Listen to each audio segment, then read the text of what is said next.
station of Fox Sports. We are Baltimore. We are Florida. The homestand started 9 days ago. The Snakes arrived in Miami, and the Marlins swept them. Philly appeared and showed their start was no fluke. The Fightins won 2 of 3. And now the Brewers.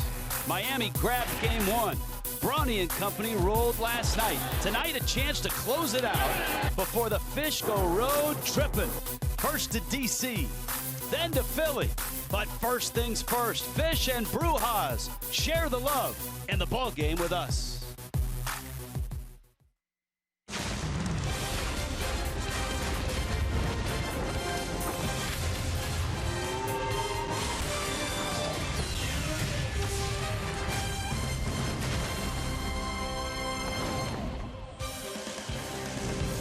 Chrysler is the presenting sponsor of Miami Marlins baseball. The perfect weather is still here. The roof is still wide open. I don't know if the Brewers and the Marlins will hug it out after this one, but for the Fish and the Brewers, a pivotal game in this series. Marlins capturing game 1. Brewers got game 2, ready for game 3. Giancarlo Stanton and the Fish. It's a rematch. Chase Anderson and Chen. Hi, everybody. Rich Waltz, Preston Wilson. Welcome to Miami. Welcome to game 3 of this series. It's a turning point game, too. If the Marlins win this game, the homestand goes 6-3. They lose it, and a great homestand ends up at 5-4. It's been one of those series where the Marlins have started off playing really well, and that second game they played very poorly. So now it's time for them to pull the pieces back together and get themselves a series win tonight. A couple of the pieces you should be watching in tonight's ball game. Marcell Ozuna on this homestand has really come out of his shell. He's hitting, he's driving in runs, he's hitting the ball out of the ballpark, and last night he had a 3-hit night. See that 10-game hitting streak? That hitting streak has come because of the consistency of Marcell Ozuna's approach.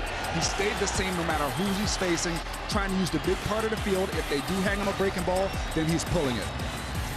Ozuna has pumped his average up close to the 300 mark. He was hitting at 218 before that streak. If Chen wants to get the win, one guy he better pay close attention to is Jonathan Villar, who at the top of the Brewers' order has been a pain in the neck to Miami. This is one of those young guys that's very exciting to watch.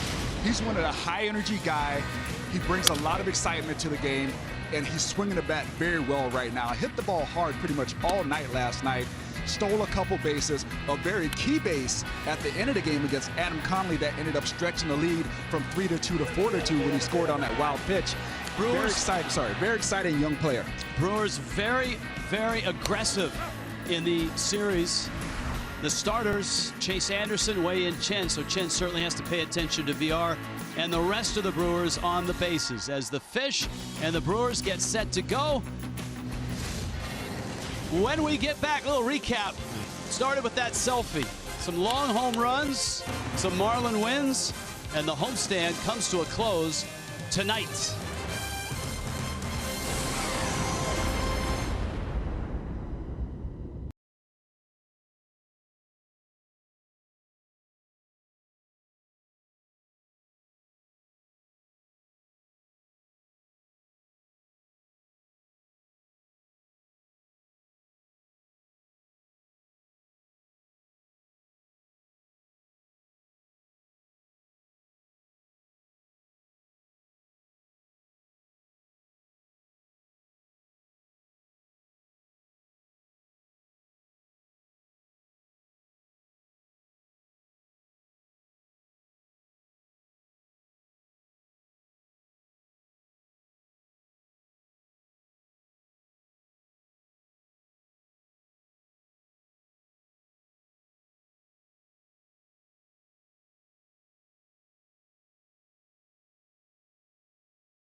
tonight from Miami.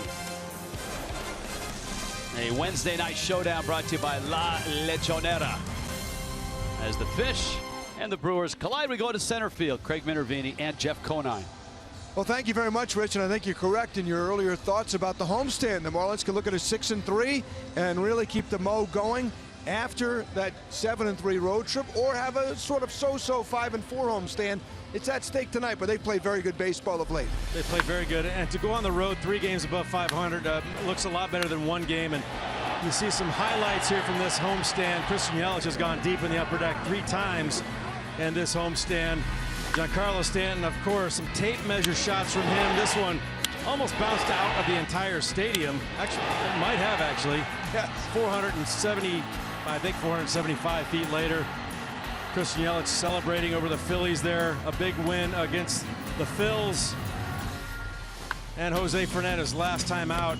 7 innings, no earned runs. Back to the Jose that we know and love from the last couple of years. So the Marlins have really pitched, hit, and for the most part, other than last night, maybe a play or 2 here or there, have fielded pretty well in the last 16 games. You look at the homestand in particular, though, they had really struggled. Their offense has picked it up in a huge way at home. Yeah, the offense has really been swinging the bats well this homestand.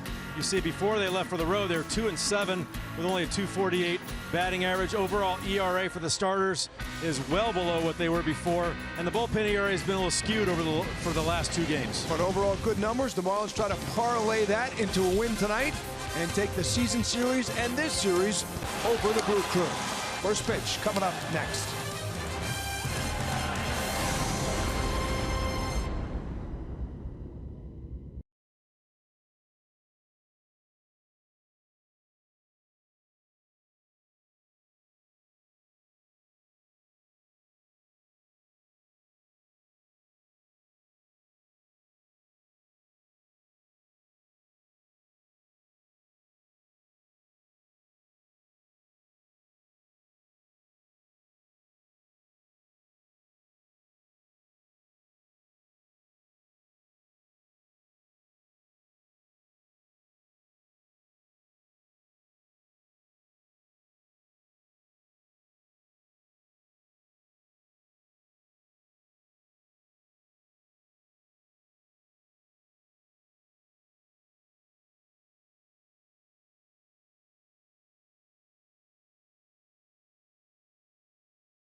Craig Counsell, skipper of the Brewers. This is his lineup brought to you by UHealth Sports Medicine. Preston.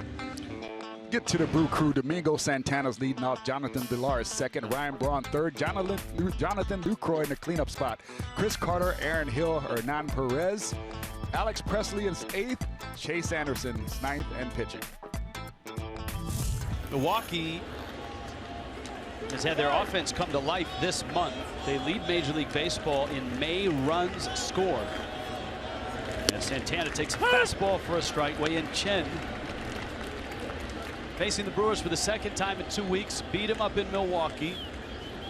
Though he didn't last long in that game, it was enough to get the win. And he dots the corner right at the knees. And it's 0-2. Ryan Blackney calling balls and strikes. Brian Gorman, Mark Carlson, Mike DeMuro on the bases. Chen makes start number 7 for the Fish. And he elevates a fastball and gets a strikeout. And that opens the night for the lefty from Taiwan. Southwest Airlines brings you Miami's defense.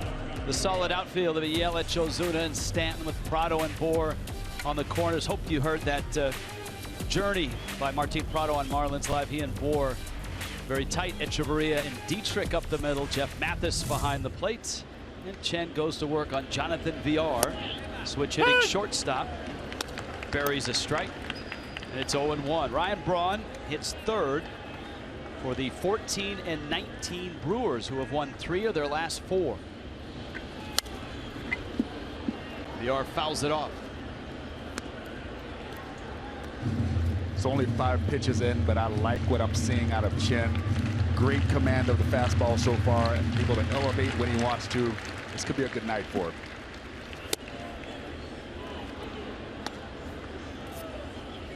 One and 2.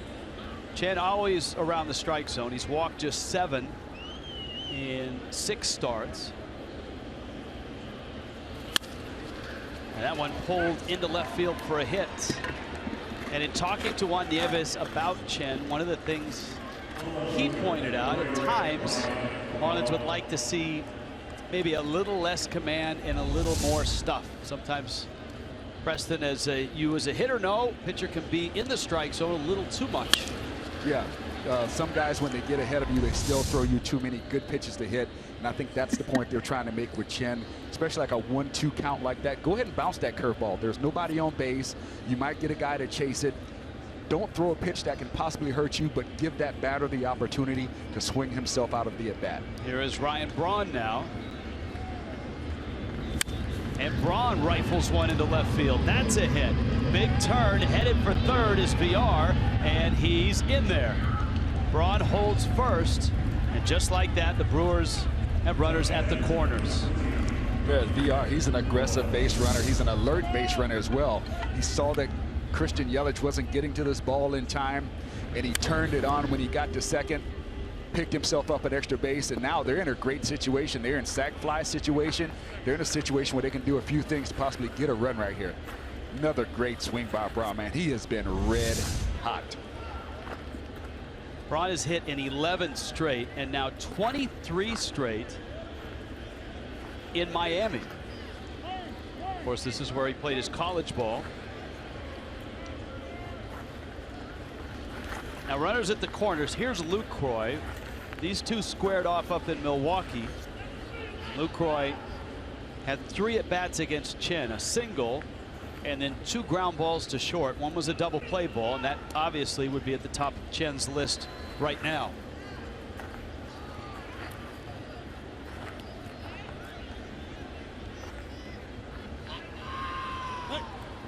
I think if you polled people in 30 major league cities and asked them which team in baseball has scored the most runs in the month of May, and I know May is you know, a third of the way through. Here we sit on the 11th. I think maybe only one city would tell you it's the Milwaukee Brewers, and that's probably Milwaukee. And you might even sneak up on a few Brewer fans. To right, not too deep. Stanton has a head of steam, makes the catch, runner tags, and he'll hold there. Nicely done by Stanton and Chen to get Lucroy. And so there are 2 outs, and here comes Chris Carter. Stanton did something very well right here. Not only did he get around this ball, he didn't try to overdo it. He knows that this ball is not deep enough to score a run, so he just tries to get it into the cutoff man. Sometimes guys want to show off their arm in that situation and end up making a bad throw or a throw that the catcher can't handle and give up a run for no reason.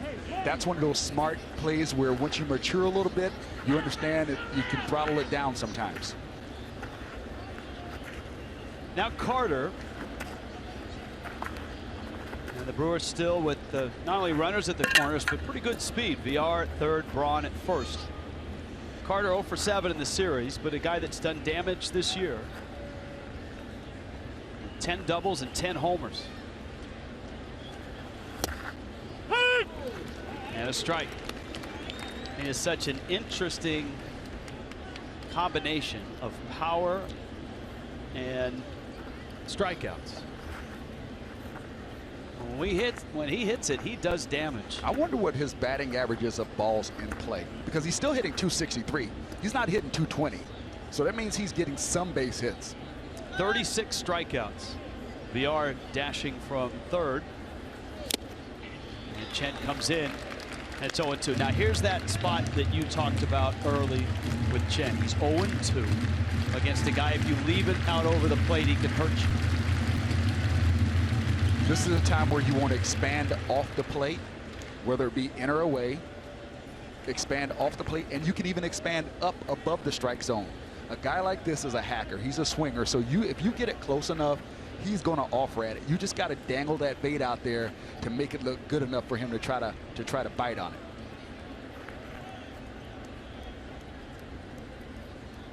Let's see if he bites. Fastball in. And it's 1-2. Yeah, and that's what they wanted. They wanted in, but not in as a strike, in off the plate. Mathis sat well on the inside part of the plate, I should say off the plate, to try to induce a swing right there. I would like to see them do it again, maybe up this time, or even away. Keep his eyes adjusting. VR has a big lead at third. Chen to the plate. Runner goes, and it's fouled back to the screen. That's the trouble you run into when you don't hit your spots. This could have been disastrous. Well, I'll tell you what could have been disastrous, and I wouldn't be surprised if the Brewers had a play on. VR was a good 30 to 40 feet off third base. Braun was running on motion, and I think Braun wanted to draw a throw to first, because if he drew a throw, VR would have walked home, and now Mathis is out in front of the plate to make sure everybody's on the same page. Well, that's Craig Counsell doing what Craig Counsell does. This was the type of player he was. That's the old draw, throw, actually try to get picked off at first, slide, or like just fall down in the middle of the baseline, and that guy from third goes home. And Mathis smart enough, and I'm sure the Marlins bench caught that. I mean, look, hey, if I could catch it, I'm sure the Marlins bench caught it, and Mathis is out there to talk to Chen just to make sure that he looks over the shoulder like a right-hander would to first and keeps VR close. Yeah, just keep him honest and maybe change your tempo a little bit. Hold it, hold it, hold it. And if he strays off, you can always step off the rubber. You're fine. Nothing happens. Just don't get caught in that situation again. Let's see if Braun is moving. VR from third to the plate in the dirt, and Mathis knocks it down, keeps it in front. It counts 2-2. Early action for the Milwaukee Brewers. They had it last night. They got a run in the first. Braun knocked home VR.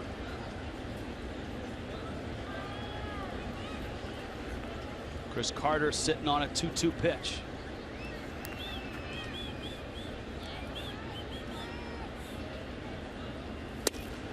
Fastball in.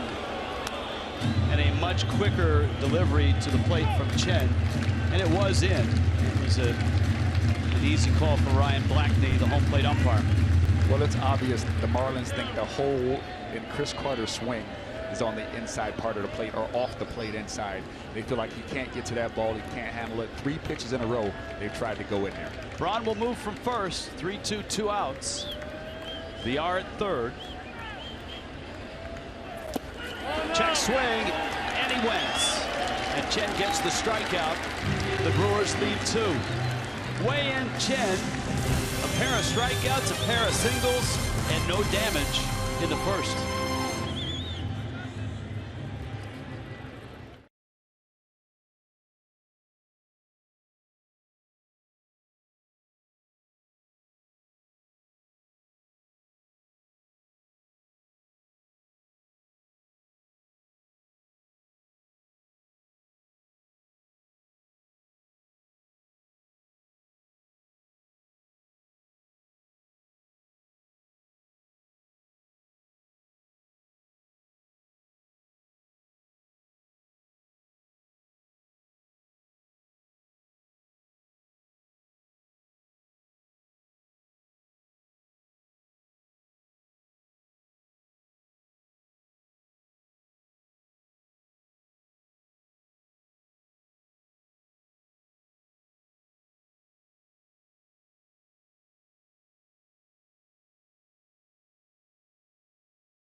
Miami's lineup brought to you by UHealth Sports Medicine. Here come the Fighting Fish. Derek Dietrich's leading off. Martin Prado is second. Christian Yelich is in the 3-hole. Giancarlo Stanton is hitting cleanup. Justin Bour 5th. Marcelo Zuna 6th. Danny Echeverria 7th. Jeff Mathis in for the catching duties in 9th and 8th. And Chen is the pitcher. You see Ozuna's numbers. Chase Anderson putting his father's initials in the back of the mound. We talked about one of the things that he does whenever he starts. His father passed away a few years ago. He wears his father's boots, jeans, shirt to the ballpark. The Marlins were able to beat Anderson up in Milwaukee. Dietrich hit the first pitch he saw out against him, and he takes a fastball for a strike, and it's 0-1. Solid start for Dietrich. His on base is at 403. He is slugging .574. This was the first pitch. I mean, Milwaukee fans were still in line to buy their Miller Lights when Dietrich ripped one to right, and the Marlins would go on to hit 2 more home runs that night. Giancarlo Stanton and a Danny Echeverria also homering. Anderson out front 0-2. And Dietrich, soft liner.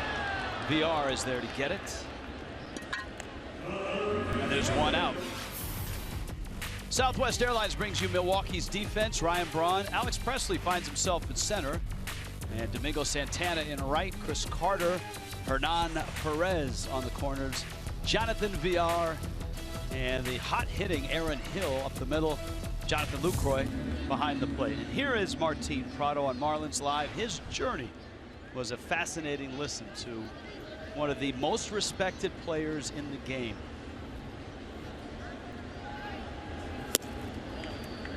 He said that when he tried out, he had the best tryout he'd ever had.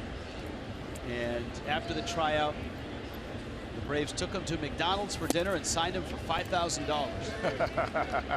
How about that? Hey, I like the McDonald's part. That's a sweet look right there.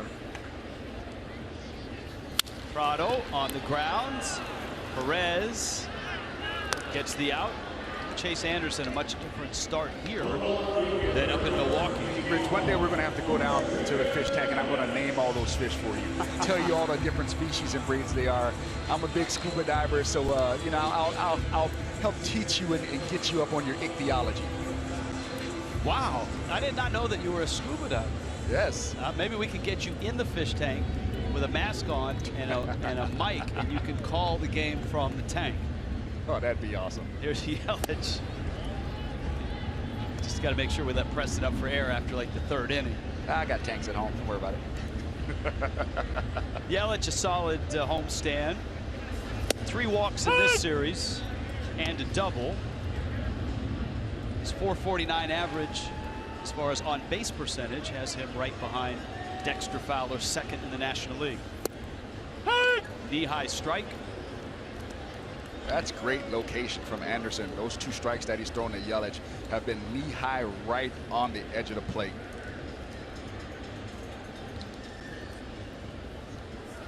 Fastball out.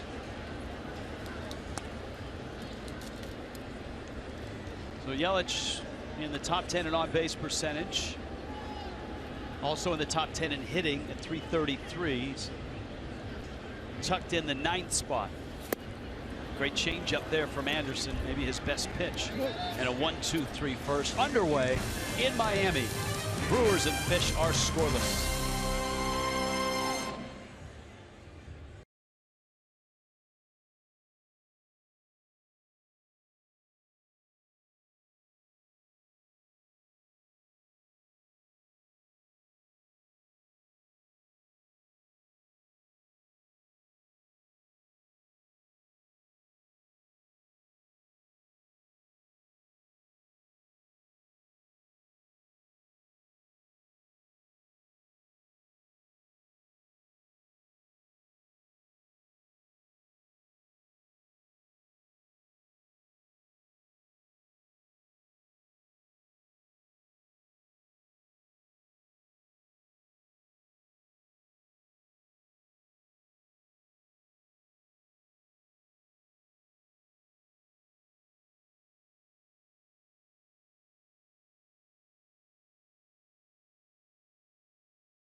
a través del SAP y es presentado a ustedes por Kendall Toyota y West Kendall Toyota.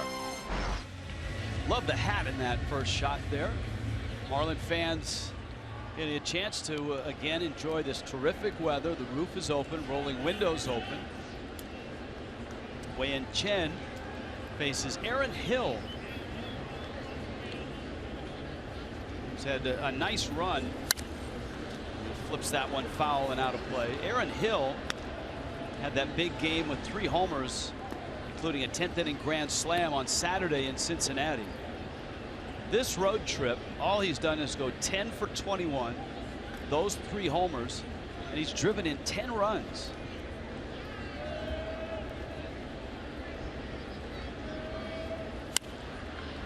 Pulls that one foul. News and notes in baseball, as discussed the other night. There are the road trip numbers. Bryce Harper suspended 1 game, coming back on the field to celebrate a walk-off and then cursing out the umpire that ejected him. He will appeal, so no news on whether the Marlins will see him or not for all 4 games. You would expect if it's still on appeal, the Marlins would see him all 4 up in D.C. Doubleheader, remember, on Saturday is a day-night, a 1 and a 7. We'll have both those games here on Fox Sports Florida. Hill strikes out. He actually reaches over and tags Mathis himself as he was walking to the dugout. Good pitch by Chen. That's a good 2-strike breaking ball. Bury that ball in the dirt. Don't give him a chance to hit it when you're ahead of the hitter like that. Make him chase, make him expand. Mathis does a good job blocking that up, gets himself an out. So 3 strikeouts for Wei-Yin Chen. And here is Hernan Perez. He of the 2 hits and 3 walks last night. Having watched Milwaukee up in Milwaukee in the 2 nights, I think to us it's not a surprise. They've scored more runs here in 10 days of May than anybody else in baseball. Stanton has it and makes the catch. Here comes Alex Presley. You can join the Fish family today by buying a Marlins season ticket plan. They start at just $6 a game. There are half-season plans, 3 great 20-game mini plans as well. And all season tickets get you into the Fish family loyalty program and guarantee access to the 2017 All-Star game at Marlins Park. The witching hour, so to speak, when the sunshine hits the skyline of Miami and just lights it up beyond left field. That is oddly satisfying, just that faint glow off the buildings. That's a great way to put it. There's the strike to Presley, and the count is 0-2. A couple hits in this series for Presley, speedy outfielder.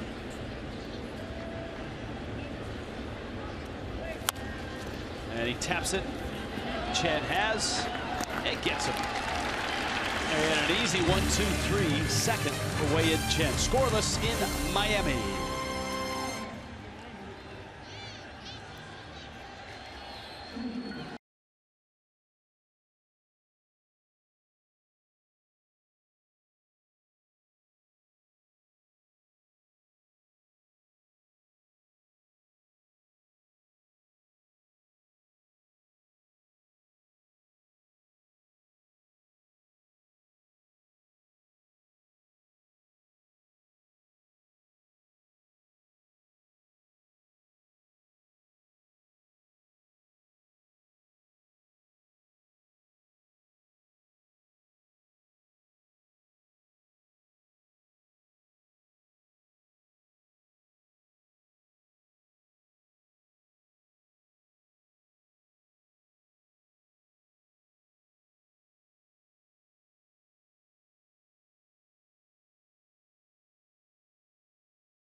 second inning here with no score in the ball game. The Marlins' low point of the season occurred on April the 23rd. Their record dropped to 6 games under 500.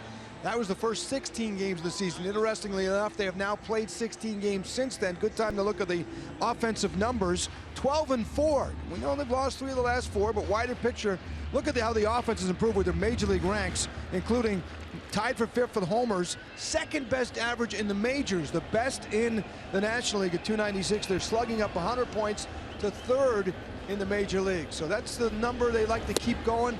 Good offense, some more slugging that we've seen than last year, where they had trouble not only hitting it out of the park, but even getting extra base hits. Much better for the Fish. See if Giancarlo can get back on track in this game as well, guys.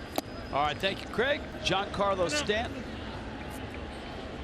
is the Fish, and Brewers are scoreless. And Stanton gets a look here at a 2-0 pitch from Chase Anderson.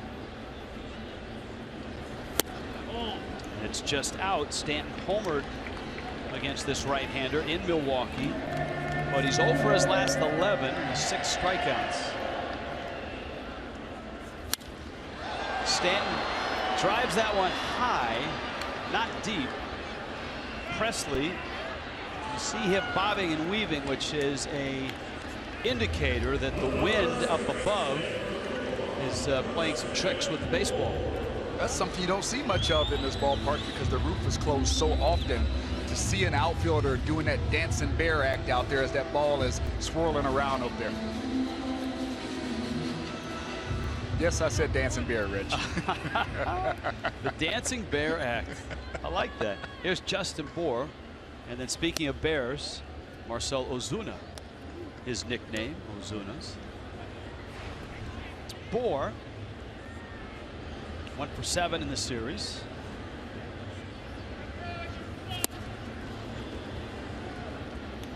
Swings through a changeup. That, you read the scouting report on Chase Anderson, is a pitch that is highlighted in that scouting report.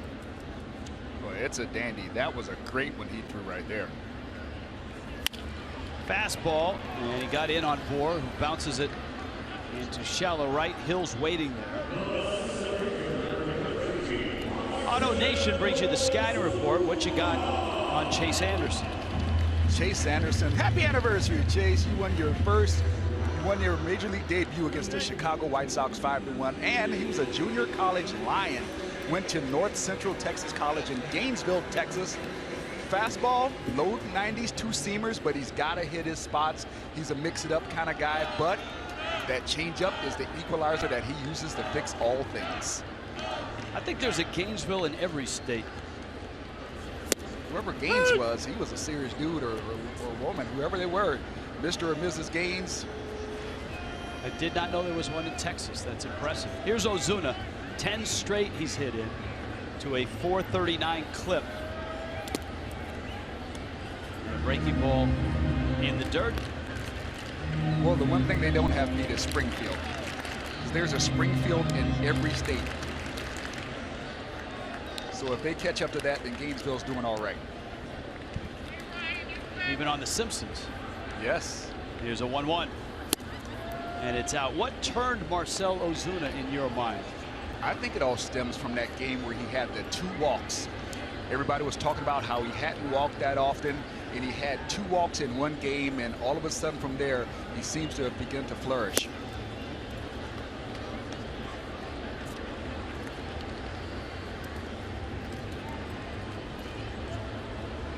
He was on that West Coast road trip, San Francisco, LA road trip. I saw the at-bats getting better then. That one's into the seats and out of play. Yeah, that's one, as a hitting coach, you're not that happy about, because you're like, look, if you're going to swing 3-1, you can't get jammed 3-1. You know, if you're going to, you can foul it off and it be straight back, but you can't get jammed and foul it off down the right field line 3-1. That's a fastball hitter's count. And a swing and a miss. Down goes Ozuna. Chase Anderson has retired all 6 that he's faced.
Park, scoreless. Third inning arrives, and you can arrive with your group at Marlins Park. Perfect for family outings, birthdays, networking. Marlins group sales team ready to take your call and make your reservation. 1-877-MARLINS or go to marlins.com/groups. Wei-Yin Chen, Chase Anderson. And a strike is called by Ryan Blackney.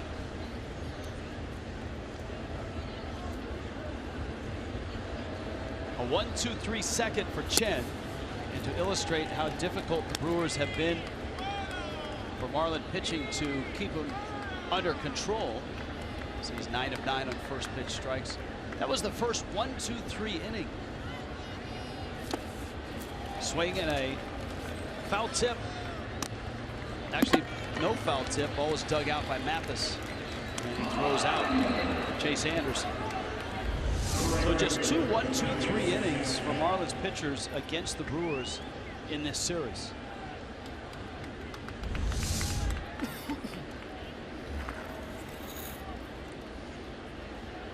And first time through the order, Chen has 4 strikeouts.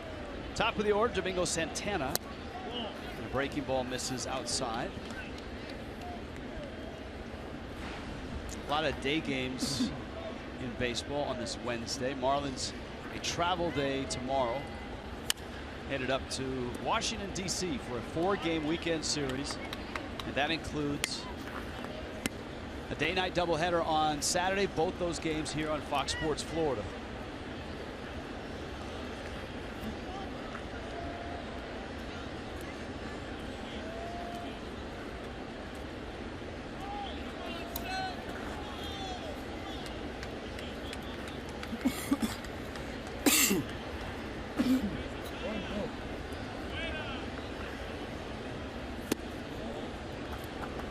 Two and one. The Cubs, wait a minute, the Cubs lost?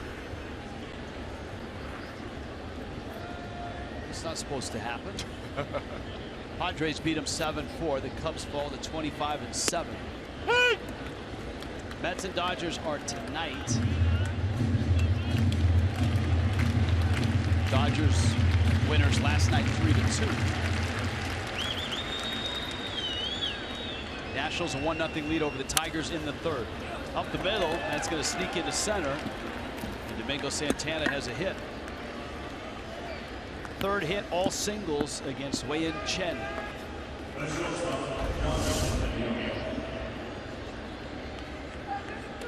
This is a pesky Brewers lineup. They're going to battle you. They're going to hack at you. They're going to do a bunch of things to try to disrupt you on the bases. They're young. They're pesky. There's no quit in him, that's for sure. And a guy that we highlighted at the top of the show, Jonathan VR, the first inning hit in all 3 games. 5 hits total in the series. And a throw to first. Atlanta is home tonight. That's not necessarily good for the Braves, but they lead the Phillies 1-0. That's in the bottom of the second.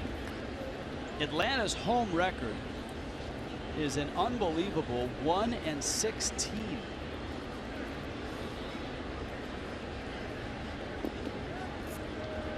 Ouch. Marlins are headed to Atlanta in about 2 weeks. Maybe that's why they're getting that new stadium, Rich. They might have broke their old one. That's right. It's the last year of Turner Field before the Braves open up their new ballpark next year. I'm sure we'll have some cool footage and all of that when we get to Atlanta in 2 weeks. Santana's at first and a 1-0. Count 1 ball and 1 strike.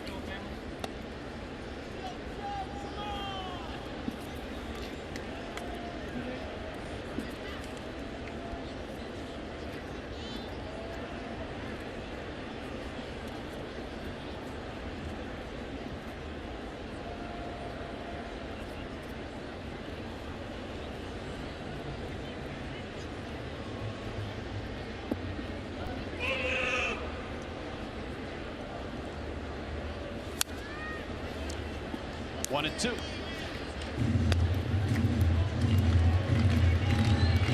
The week weekend rotation for the Marlins in that 4-game set against the Nationals has not been announced yet. I'm sorry, go ahead. And, you know, one of the issues for the Marlins is an opportunity maybe to push Jose Fernandez back a day in the game plan of stretching him out and trying to get him to 180 innings by the end of September. That's strike 3 call. That's a great location, great height. Chen has been pretty good tonight as far as command, and this is a spot that if you're a hitter, it's going to be hard to do anything good with that. You may be able to ground it back up the middle, but it's going to be hard for you to drive that ball. Excellent pitch.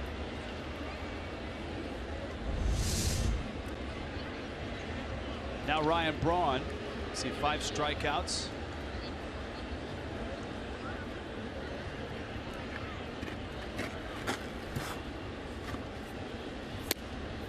On this next pitch, I want you to really pay attention to what Mathis is doing. They've been having trouble holding these Brewers base runners on. Maybe they're getting off the pitcher, maybe they get, but look how close his legs are together, making sure they can't peek from first base to see that catcher sign. You see that? Look how narrow that is. Most catchers are a little bit more spread. He's got it really tight, making sure they don't give anything away back there. Into right field, and Stanton is there. You wonder if that's a remnant from last night when Adam Conley got knocked around in 4 innings. Something to think about. It's scoreless here.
By the all-new 2017 Chrysler Pacifica and by the Florida Department of Transportation, reminding you, drive sober or get pulled over.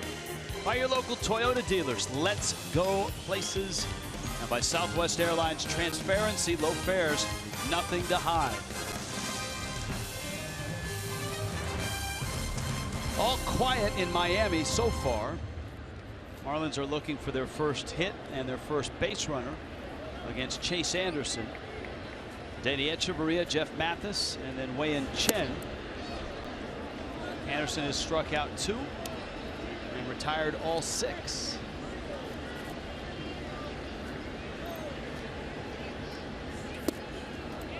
Danny Echeverria has shown signs of pulling out of it. A 3-hit game, a 4-hit game, but still at 228, 266 on base.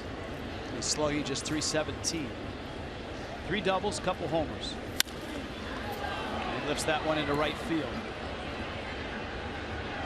A 2-0 pitch. Chase Anderson has out number 1. He just hasn't been able to get that consistent roll yet. I'm seeing some days he'll have a good approach. Some days, you know, he doesn't look like he's has the right idea about what he wants to accomplish up there, or the right understanding of what the pitcher's trying to do to him. You know, he's just battling it right now, and hopefully he'll get it going, but it's been rough for him these first couple months.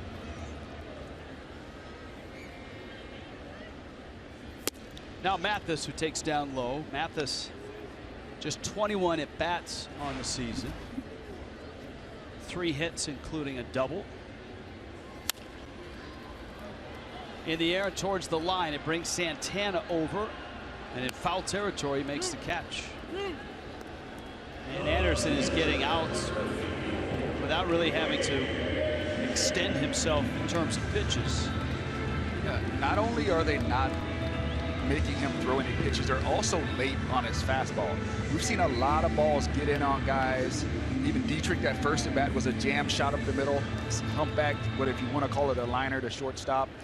Mathis and Echeverria both late on the fastball. Ozuna was late on a 3-1 pitch. It's not a good sign. Maybe that changeup is in the back of guys' minds and they're worried about it, but you got to attack the fastball. You bring a new dimension to baseball vocabulary. The dancing bear one I liked. And did I hear a humpback liner in there? Yeah. I like that. That's creative, fun. That just goes to show you some of the crazy things that I don't even realize I say when I'm watching a baseball game. It's and Chen strikes out. 1, 2, 3 go the fish. That's a 9-pitch 3rd inning for Chase Anderson.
The Brewers and the Marlins are scoreless. 4th inning has already arrived.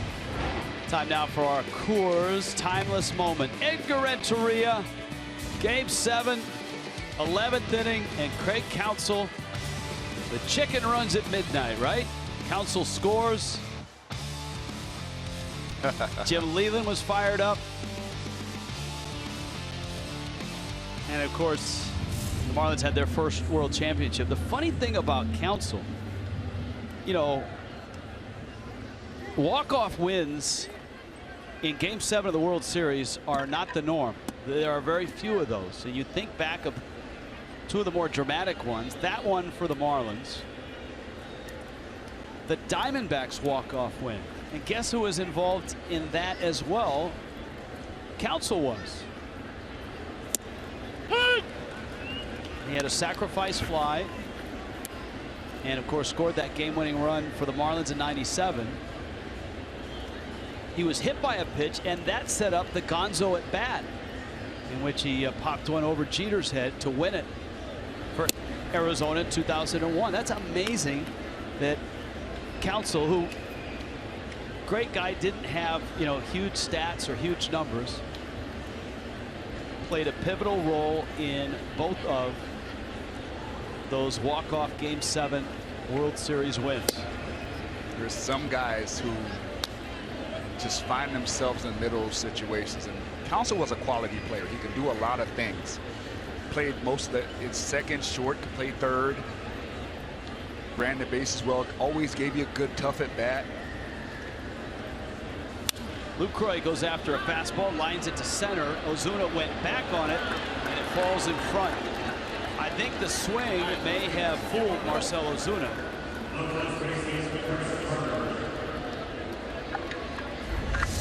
Yeah, that's exactly what happened. You get a guy who has power, and they give you that big full hack, and you don't realize that the ball's up the label. You know, he just misread that ball. And when you do, though, you got to break in hard, but it wasn't hit hard enough for him to come get it. See that first break back, and now he's got to recover. What Marcell has to understand right there is he's already playing deep, so he can actually hang on just a split hair second longer to see that if that ball, you know, to start to judge the velocity, because you see the swing and you see the angle off the bat. The last thing that the outfielder is able to judge is the velocity.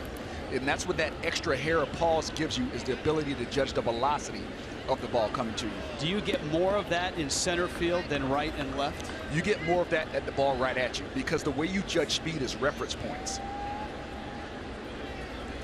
And when the ball's coming, if you're on the side and the ball's to your left or right, you can see in the background how fast the ball is passing everything. So you have reference points. When the ball is coming right at you, you don't have those reference points. So you have to visually judge, calculate in your mind how fast that ball's moving. And of course, in this modern day of baseball, we're able to measure in miles per hour how fast the ball is traveling.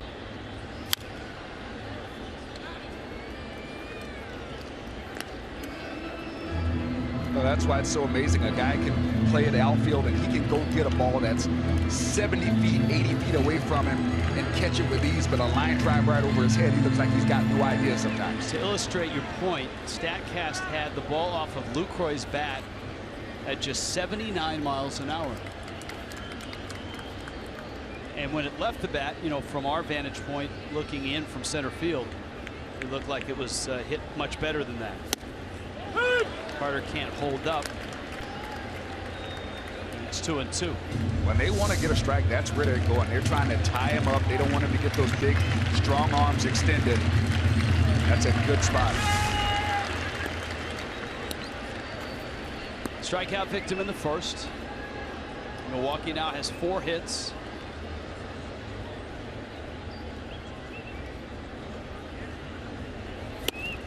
Oh. That one close, but in. A good call by Ryan Blackney.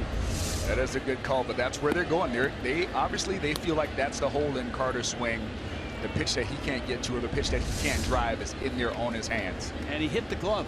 There's no question that Chen put it exactly where Mathis wanted it. Another jam shot. Yeah, he might have to ice his thumbs after that swing. That one got in there pretty deep. Had some walk-off wins in extra innings in the American League. Houston beat Cleveland 5-3 in 16 innings. And I'm having trouble counting the number of pitchers that worked in that game. Got him. That's 6 strikeouts now for Chen.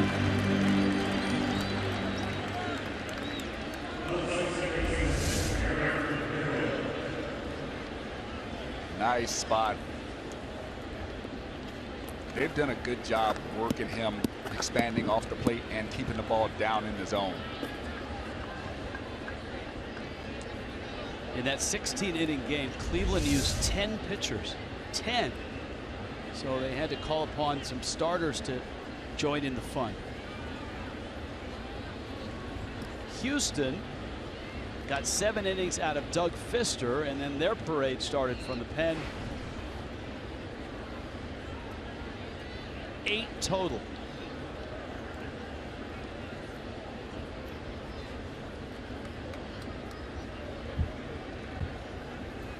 That ended with a Marwin Gonzalez walk-off homer and a win for Houston.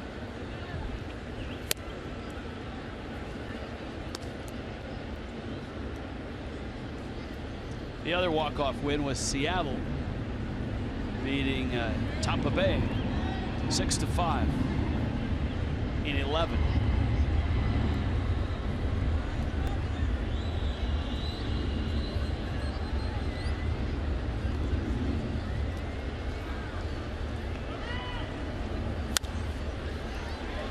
I'm home, Mark. I'm home. Stanton towards the line. And Aaron Hill is 0 for 2. This legal reminder. This is a copyrighted telecast which is presented by the authority of the Marlins. It may not be reproduced or retransmitted in any form. Accounts descriptions of this game may not be disseminated without the express written consent of the Miami Marlins. Here is Hernan Perez. While the Braves are up 3-0 over the Phils, bottom 3. 1-16 at home. Atlanta home tonight. And that Cubs Padres first game, that's a doubleheader. They got another one tonight. Padres beat them. Nice flip from Echeverria. Terrific inning from Chen. 4 scoreless in a scoreless game.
Florida is brought to you by the all-new 2017 Chrysler Pacifica, by Checkers, fast foodies know the deal, and by your South Florida Chevy dealers.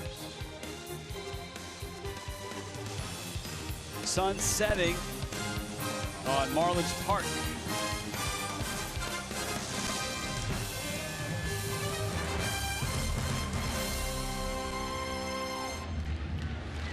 So far, Miami not much going against Chase Anderson. Well, both pitchers are doing a great job keeping the ball down. Both pitchers are doing a great job of mixing it up. Chase Anderson, especially with his changeup, has done a great job of changing speeds, keeping these Marlin hitters off balance. Here's Dietrich. Takes a fastball down low.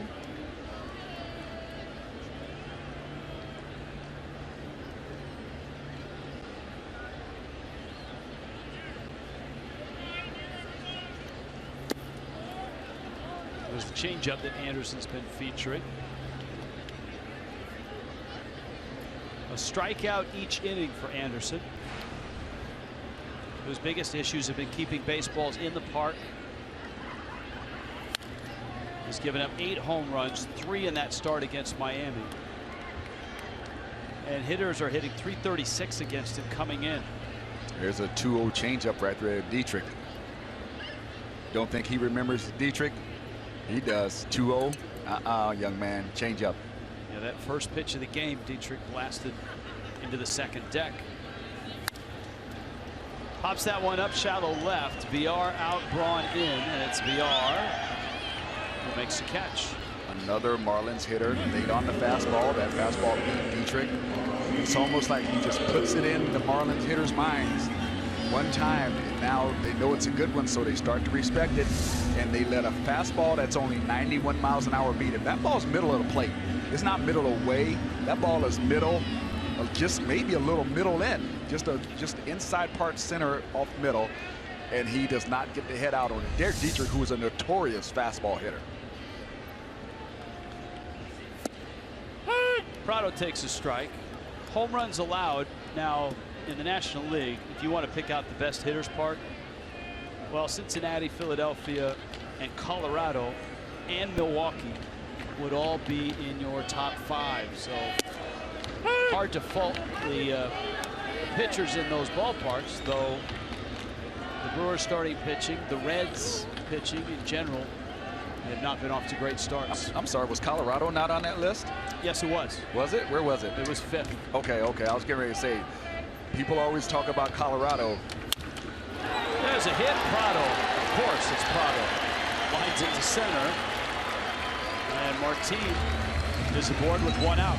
And the amazing thing about that, that's an 0-2 pitch. As good as Anderson's been all day, staying away in those 2-strike situations, that's an 0-2 pitch that's up mid-thigh, belt high, and Prado absolutely gets those hands on top of it and drives through another base hit to center field. That's what he does. That is where Prado has been living. And you know what? The Marlins as a team have had great success going up the middle.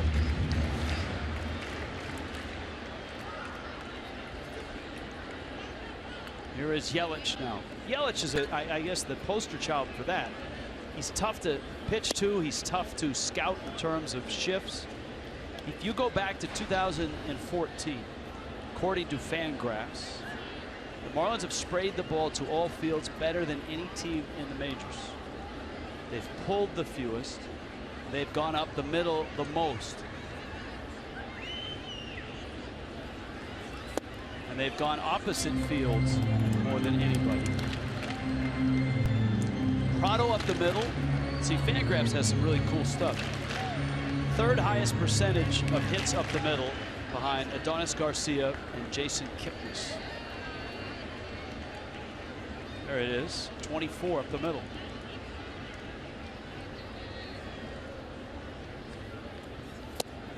Did I see correctly that Adonis Garcia got sent to the minor leagues for the Atlanta Braves a couple of days ago? I think he did.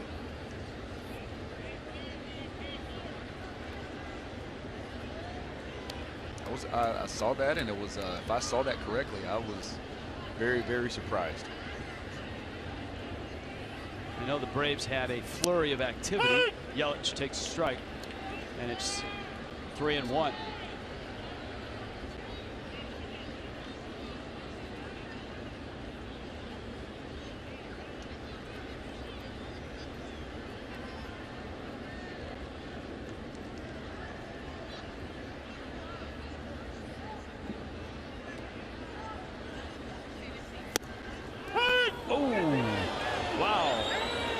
Yelich was laying the bat down, and that was low.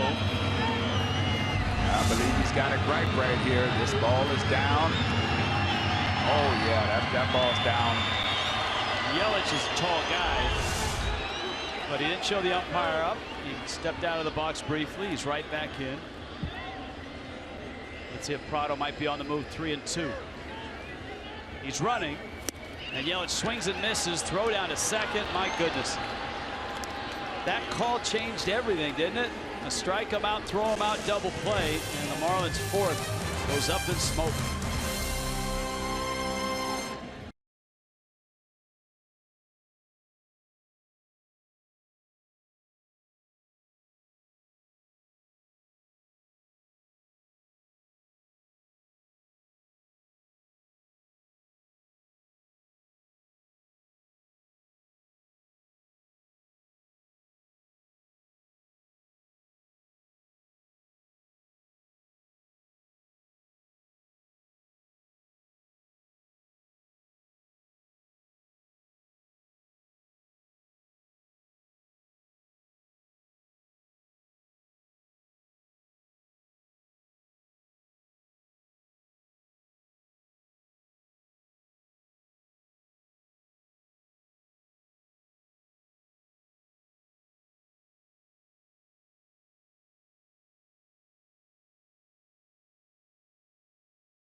moment in Marlins history 20 years ago tonight, May 11th, 1996. 30-year-old Al Leiter comes home. Struck him out. The Marlins have their first no-hitter in history. Al Leiter has done it. Al Leiter did it. Went 16-12 that year with a 2.93. Also struck out 200 batters and was an all-star. That game never to be forgotten. The first of the 5 no-hitters in Marlins history. Guys?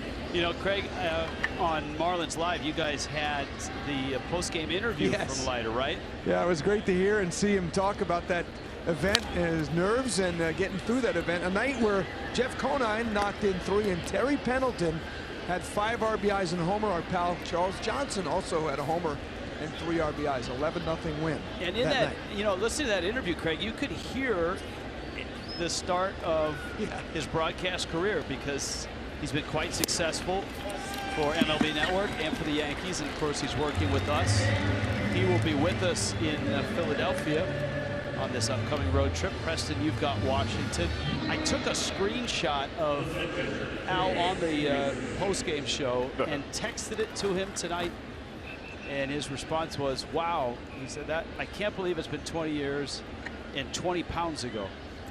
20, yeah, maybe 20. Come on, Al, let's be honest. 20, you being real generous to yourself right now. 20 pounds ago. I guarantee he won't wear that uniform he was wearing in that picture. Have to cut him out of it. Chen throws a strike to Chase Anderson, and he's out in front 0-2. Wei Chen's looked terrific. Anderson has looked even better for Milwaukee. That one fouled out of play. By the way, your thought about Adonis Garcia was right. He was sent down. He wasn't happy about it. The Braves, however, did not want to continue with him at third base. He made 7 errors in 21 games. They sent him down to AAA to learn how to play left field, and activated Ender Inciarte. But Chen has got it going tonight. He's missing some bats. A season high 8 strikeouts.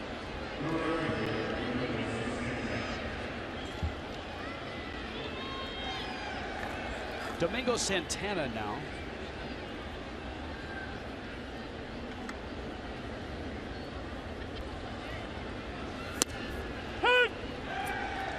And a strike from Chen.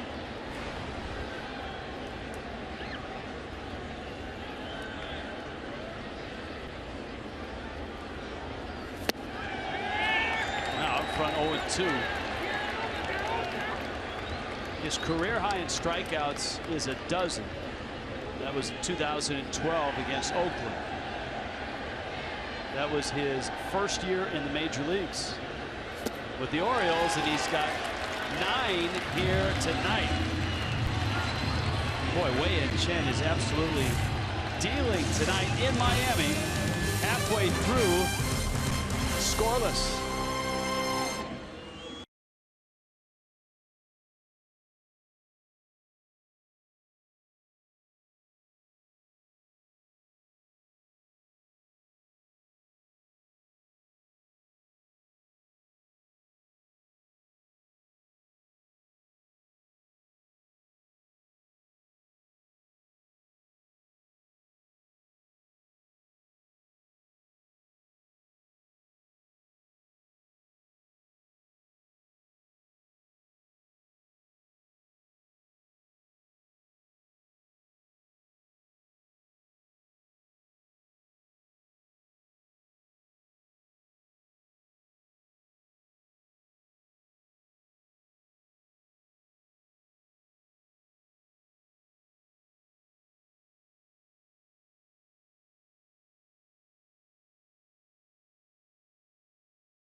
scoreless ball game. South Florida Honda dealers chat with the skip for a weekend in DC. Craig Maravini and Carl Pavano will be in studio for the pregame show. Marlins with 4 games in DC and then on to Philly. Giancarlo Stanton, boy, how big was that call to Yelich? The Marlins would have had runners first and second, and Stanton up with 1 out. Yelich took a pitch that was low and clearly low on Fox tracks as well. On 3-1, it was a late call from Ryan Blackney. Breaking ball misses low, and then Yelich swung and missed one of those good Chase Anderson changeups. Martin Prado was thrown out trying to steal. It was a strike him out, throw him out, double play. That's low, and it's 3-1. Good try by Anderson with the 2-1 change up there, just missed. Good take by Giancarlo, recognizing it, down and in. Fastball in, Stanton walks. Giancarlo's on base percentage up over 370 now. And that brings up Justin Bour. You got Marcell Ozuna coming up as well.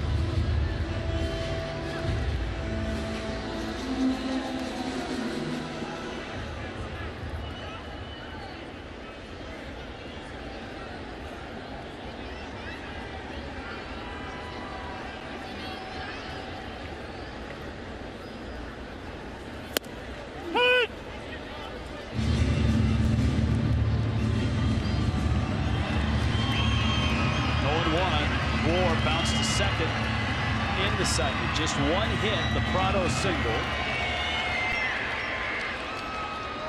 And a strikeout an inning for Anderson.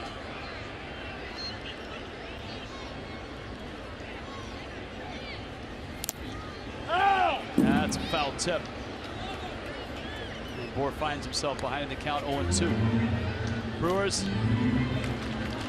ever since Ron Renicky arrived in Milwaukee, have been a big shift team defensively. And even though Renicky no longer the manager, you've got David Stearns, who was an assistant GM for the Astros. They are aggressive, and so big shift for Bour. We'll be going home to the Washington, D.C. area tomorrow. That series starts on Friday night.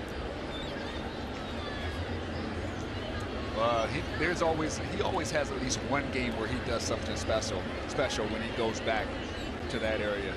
I'm looking forward to it. Stanton at first, 1-2 to Justin Bour. Change up, Bour got it, right field deep. Santana back, gone. 2-run shot.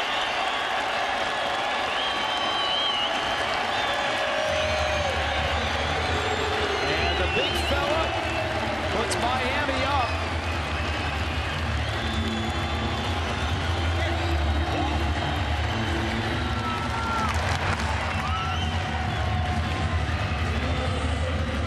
That is how you beat the shift. You make them pay when they hang it, you bang it. Justin Bour extends and reaches it into the bullpen on a changeup. Way to stay with it, JB. 3-run dinger, ball gone.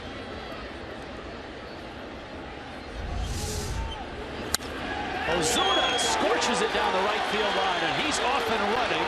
Santana into the corner. Ozuna takes a look. He's headed for third. The Brewers say the ball is out of play, and Ozuna's going to come to the plate. The umpires haven't made a call yet, have they? Ozuna's across. The first base umpire, Brian Gorman, is going down. You can see the ball lodged under the pad, and that's going to be a double. Oh, man. Ozuna thought he had a triple, and I called a 3-run dinger when it was a 2-run dinger. It's okay. We'll work with it. This ball rolls down, and it pops up under the padding. Good job by Santana realizing that it is up under there. Puts his hands up right away.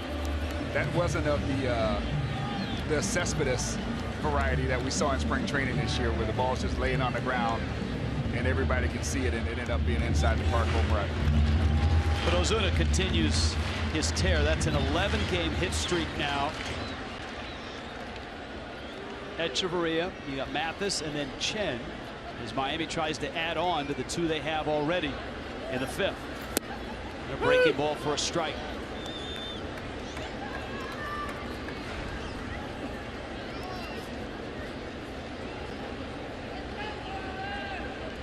So Justin Bour, his fifth. You know, he hit a ball in Milwaukee, almost the same pitch and almost the exact same swing.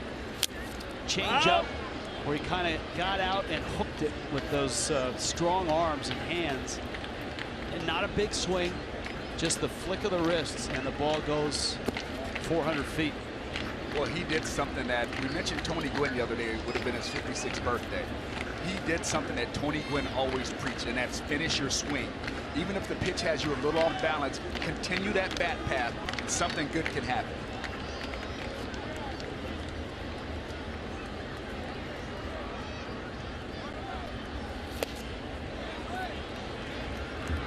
One and two. Echeverria fly ball out to right.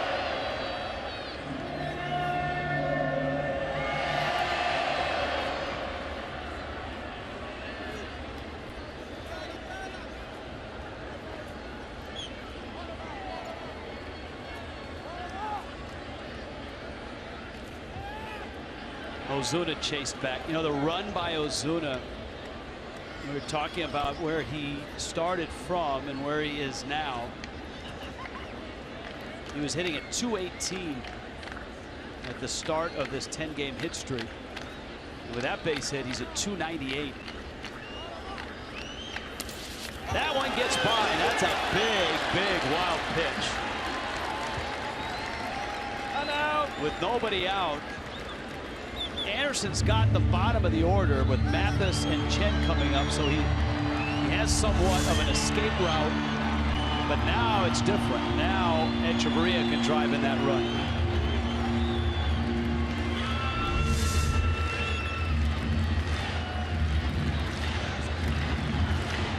Lenny Harris talking to Ozuna. Just let him know that the infielders playing middle. They're not all the way in on the grass at the shortstop position, but everybody else, especially on that first base side, is on the grass. It's to right, and that's deep enough. Ozuna tags, Santana has it, and Miami has a 3-0 lead. Oh, that's good baseball, Rich. That's good baseball to see these guys executing, doing what the job requires. Didier Echeverria not doing as well as he'd like to be at the plate right now, but has a great at-bat to get that sac fly in, doing his job. If you're going to make it out, you make it be a productive out, and that's a nice swing. Let that ball get really deep. Shot it over that way. Just because you're scuffling doesn't mean you can't help your team. Mathis now goes after a breaking ball. Just one out here. The inning open with another walk for Giancarlo Stanton. Justin Bour got a changeup and blasted it out. Ozuna's double. The wild pitch a key.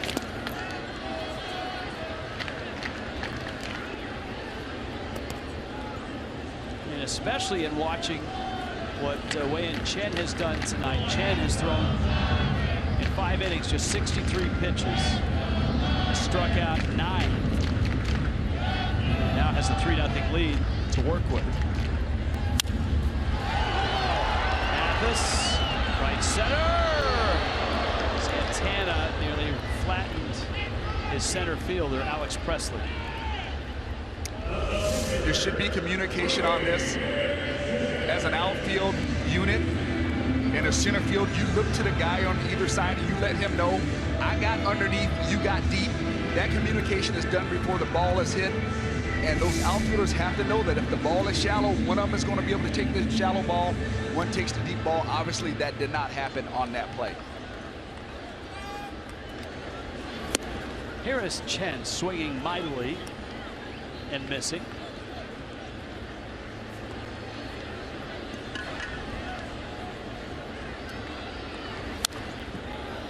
foul back to the screen. In his career, Wei-Yin Chen is 0 for 19 with 8 strikeouts.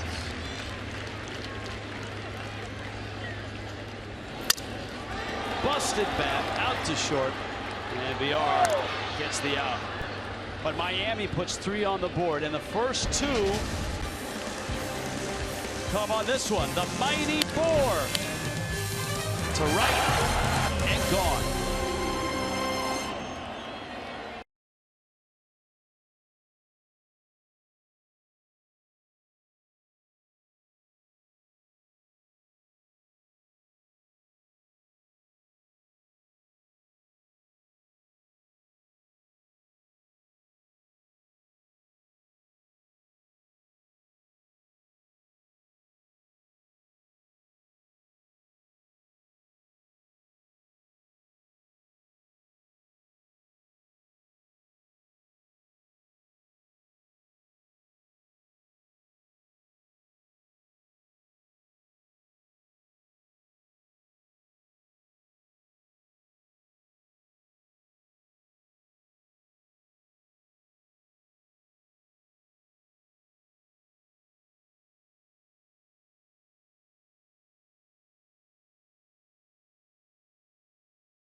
You don't necessarily think Wei-Yin Chen when you hear the word strikeout pitcher, but 9 punch-outs already in 5 innings. He got 3 strikeouts on 10 pitches in the 5th, and now a 3-0 lead to work with. The strikeouts a season high. His career high is a dozen. And remember, we noted at the start of the telecast, this is a Milwaukee team that leads all of baseball in runs scored in the month of May. So far, on 4 hits, 5 shutout innings for the 30-year-old in his 5th major league season. 4 in Japan with the Chunichi Dragons. 4 in Baltimore with the Orioles of Baltimore.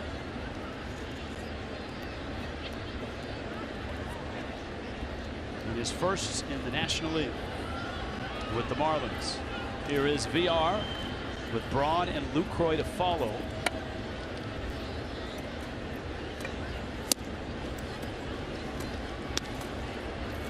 Chen has done such a great job keeping the ball down tonight. But his slider, I will guarantee you at least 6 of those strikeouts have come on that slider. It's been a great pitch for him, especially late in the count after showing all those fastballs, moving the ball in and out, and then getting the ball down with a good slider. Guarantee you it's been about 6 or so strikeouts have come on that slider.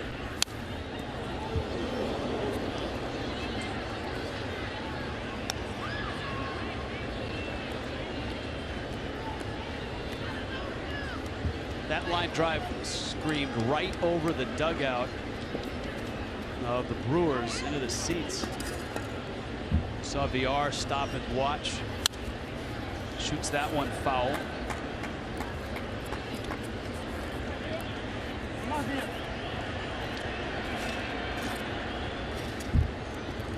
Five hits in the series for the 25-year-old out of the Dominican Republic, one of the players that David Stearns brought from Houston. Swings and misses. And how about Wei-Yin Chen now? It's 4 consecutive strikeouts. That's 10 on the night, and he's 2 shy of a career high. And another on that slider, nasty biting slider down and in. He is absolutely hitting his mark every time when he gets these hitters behind, darting that slider, starting it out as a strike, making it finish as a ball, and they can do nothing with it. So remember, Juan Nieves said more stuff than command. I would expect that 10 strikeouts in 5 1/3 innings is pretty good stuff. Yeah, I mean, hey, he asked for stuff. He's giving you stuff. This is a good outing for Chen. Oh, over the top breaking ball. We haven't seen many of those tonight. Ball and a strike. Of course, Ryan Braun has a hit. He's 1 for 2. He's hit in 11 straight. And in Miami, he is hit in 23 straight.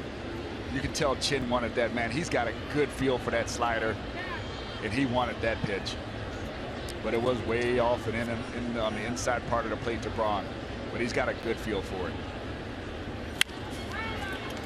Braun muscles up. He's got another hit. Jam shot, dumps it in. Our Toyota inside look. Former Hurricane Ryan Braun. There's the streak now in Miami. And how does it compare to others? I'm stunned by Brandon Phillips because the Reds only go to New York once a year. So that streak has to stretch over 10, 11 years. Oh yeah, that's at least a few years right there. 30 games.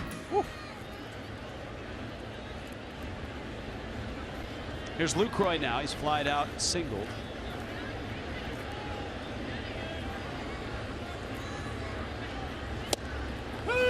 Well, before the divisions were even, sometimes there was a team in the Central that was that swing team because the Central Division had an extra team, I think, or something like that. So they had a swing team that would play the extra games against the other two divisions. Yeah, there were 5 in the East, 5 in the West, and 6 were in the Central.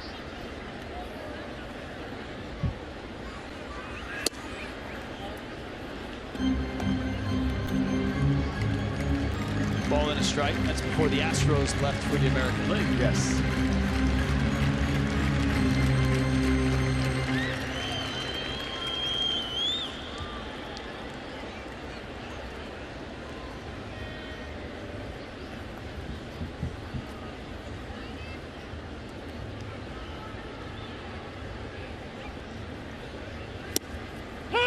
A strike. Of course, the Brewers have had 2 distinctive runs with that Yount, Molitor, Cecil Cooper type team that ended up in the postseason, got to the World Series and lost to the Cardinals, and then the Prince Fielder Ryan Braun bunch.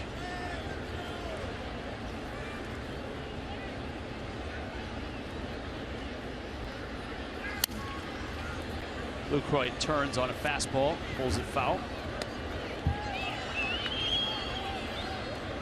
Right, so before the National League Central used to be Chicago, Cincinnati, Houston, Pittsburgh, Milwaukee, and St. Louis.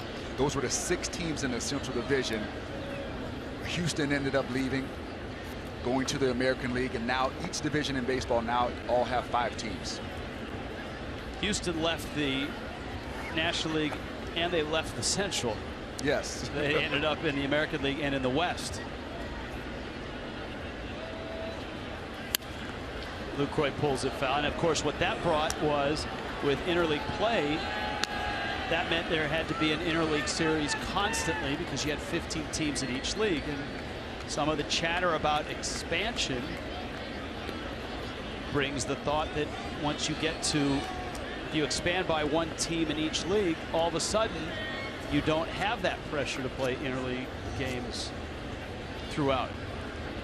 That's going to be an interesting conversation because I've heard a lot from the fans how much they enjoy seeing these guys they would have never gotten a chance to see before more regularly in their respective leagues.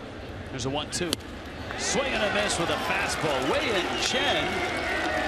My goodness, it's still the 6th inning. He's got 11 strikeouts.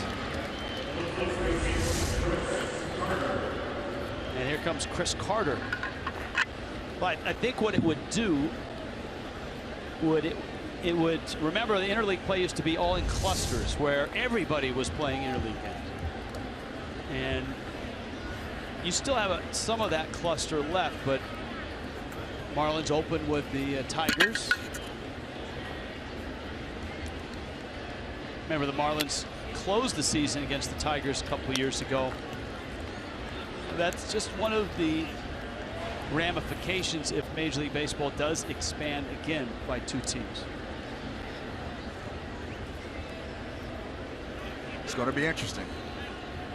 All right, Carter's punched out twice.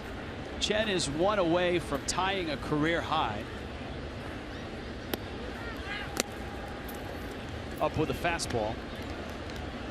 Hey, think if your team, if your home team is the Atlanta Braves, the way that it was structured before, you may never get to see a Mike Trout play unless they meet each other in the World Series. You know, so for you to get a chance to see those generational type players, I think has been very important to the Major League Baseball fan. Breaking ball pulled foul. Yeah, I don't think it's going away. It would just probably revert back to that cluster of games. And it would, look, scheduling, making a Major League schedule, everyone says, oh, I can't believe the schedule. I can't believe they can't figure it out. It's hard. You talk to the people that schedule. Teams ask for, hey, I don't want to play on this date, but I want to play this date. There's a lot of asks from clubs before the schedule even goes out. And to make that whole puzzle fit to please everybody is not easy. And now to have to schedule an interleague game from opening day to closing day, that's even trickier. Chen's 1-2 on Chris Carter. 11 strikeouts. And it runs in.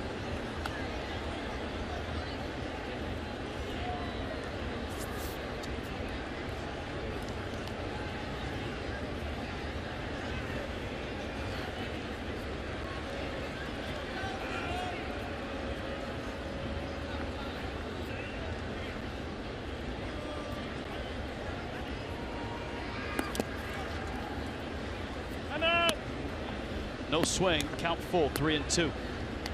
Nationals and Tigers right now are 1-1. The odd part of that is that it's former National Jordan Zimmerman on the mound at Nationals Park in a Tigers uniform and pitching well against the Nats.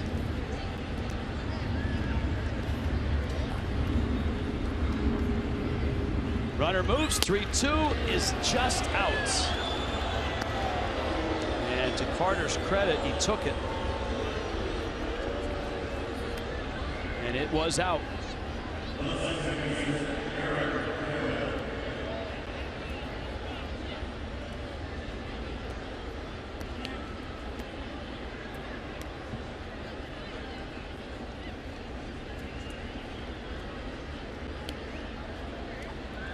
Now Aaron Hill. Hill is the type of guy, though, that can erase this 3-0 lead with one swing.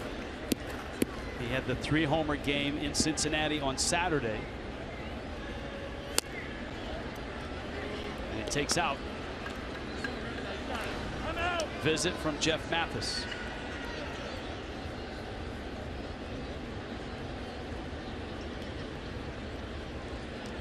And Juan Nieves himself wants to go out there and check.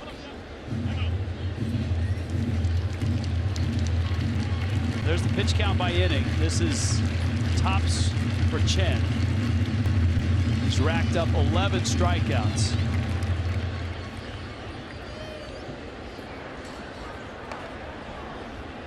Brian Morris in Miami's bullpen. And Aaron Hill is 0 for 2 tonight, but he's got a 10-game hit streak. And has driven in 10 runs for Craig Counsell and the Brewers. Hill, a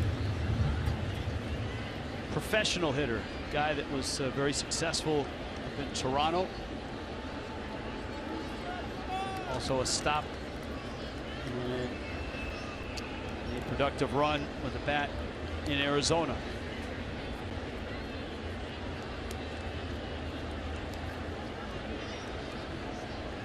'2009 All-Star as a Blue Jay.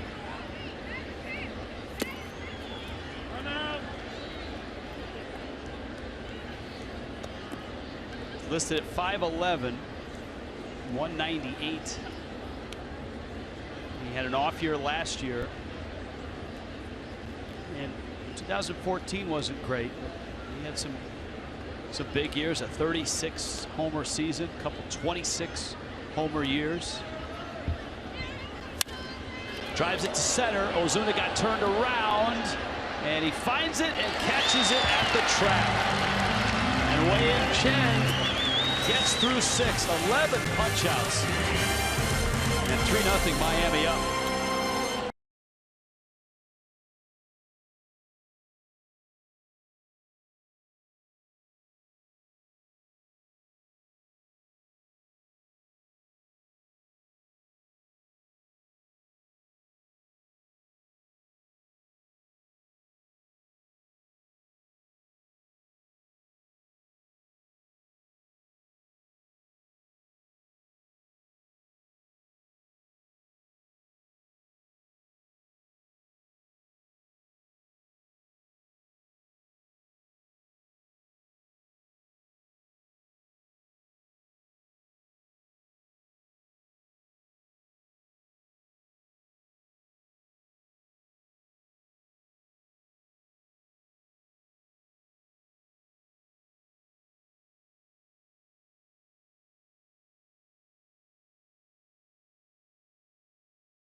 Chrysler is the presenting sponsor of Marlins baseball.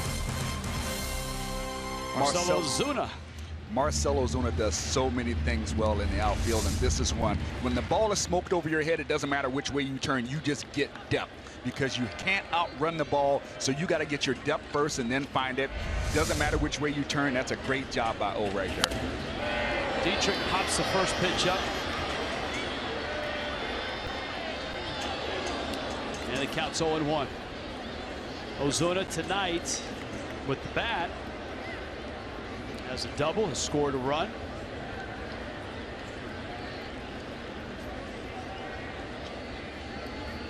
Dietrich is lined out, popped out. Prado, Yelich.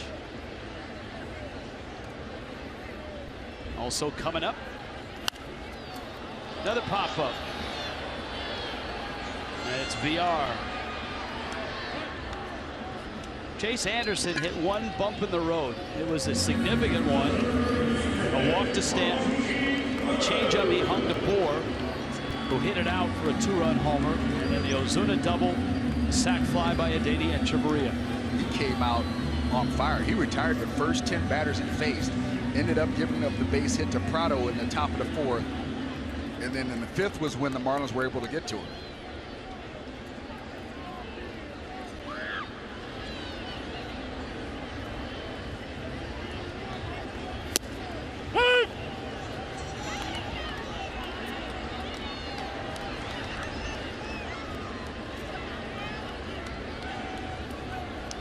Prado's bounced out and singled. Big breaking ball. That's 0-2. Gene Segura was a Brewer, now a Diamondback. He was the main piece that went in that direction. And Anderson went from Arizona to Milwaukee. And when the Brewers unloaded a lot of their talent at the deadline last year, and then once the season was up, they wanted to get young players in return. Hill gets Prado. Marlins Park offers a variety of private suites located behind home plate that can be rented for just one game. Suites accommodate groups from 16 to 60 guests, offer VIP service, and feature exquisite food and beverage options. Book the Marlins suite today, 1-877-MARLINS, or go to marlins.com/suites. Yelich now, who is 0 for 2. And he taps one out towards second. Hill throws him out. And Anderson works an uneventful 6th. To the 7th, 3-0 Miami.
Ball game. We're over a month into the season here in 2016. We've talked about the new fences.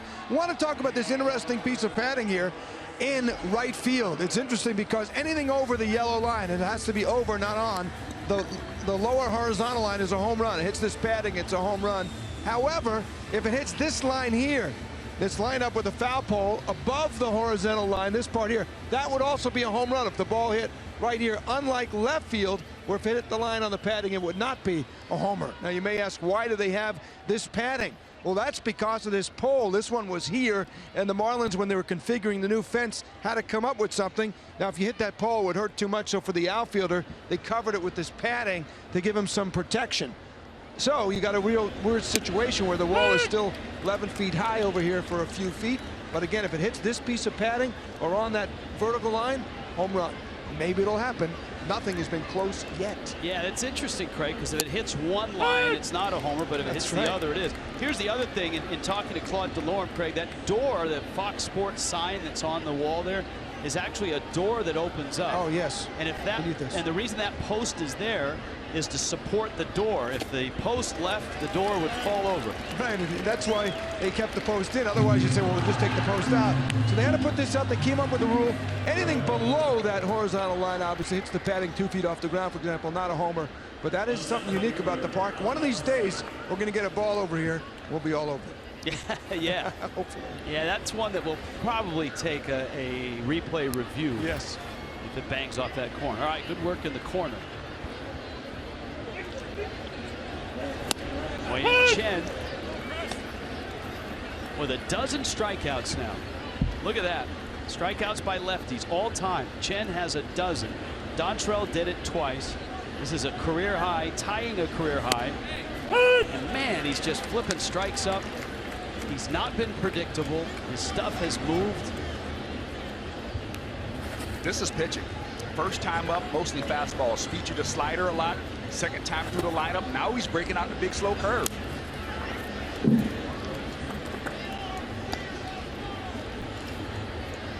This is one of the things that the greats do. They save something to show you if they get you that third at bat through the lineup, because that's when batting averages are higher against pitchers. That third at bat, batting averages jump significantly. Breaking ball, that one into center field for a hit. So Presley in the 8th spot has a hit. Marlins pen is active here in the 7th.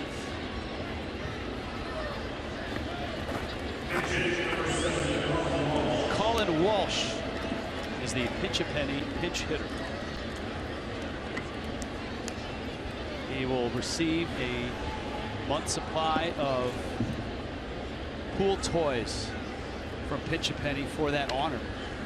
If there's anything you need for your pool, go there. I've been there. They got everything you could possibly need.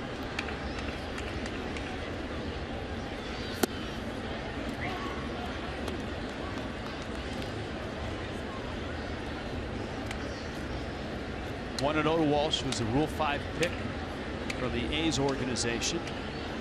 Santana, the leadoff hitter, is on deck.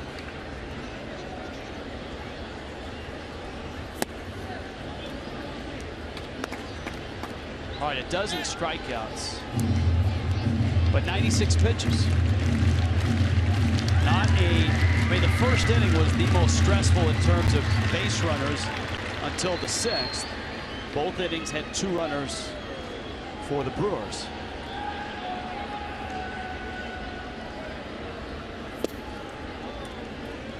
And he's 3-0.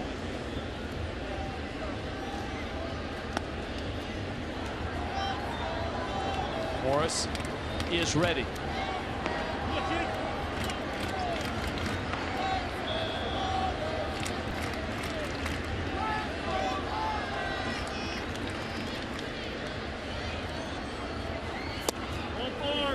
So he walked him on 4 pitches. Remember, the Marlins made a visit to Chen last inning. MLB.com ballpark app, perfect complement for your visit to Marlins Park or any major league park. You get maps of the ballpark, menus, order food from your seats, and even access and display your game tickets for entry into Marlins Park. Check in with the ballpark app, receive special offers and gifts. Get the MLB.com ballpark app today. Don Mattingly, I think, has got the reliever app open on his handheld device. Is on his way out. You've got Santana at the plate. He's 1 for 3. And at 98 pitches, Wei Chen is done. Marlins in to go to a right-hander. For the tying run coming to the plate, Kendall Toyota called to the pen.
Night, a dozen strikeouts, 2 walks.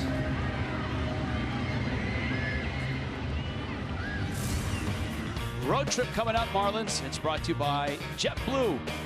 You know the music. That's the road trip music. Big flags in D.C., big bats there as well. Dusty Baker and the Nats are very, very good. And the Phillies are surprisingly good. Marlins learned that. A couple of one-run losses to Pete Buchanan and the Phils. That was a tight series. Phils took 2 of 3. So 4 in DC, 3 in Philly. The Marlins trying to get a win here before they get out of town. Brian Morris faces Domingo Santana.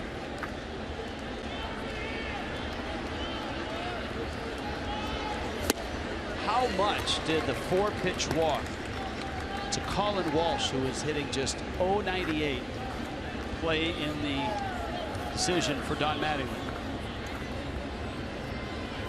It must have meant a lot because he didn't really waste any time coming out the dugout after that 4th pitch. So maybe he felt like it was time. Morris arrives at a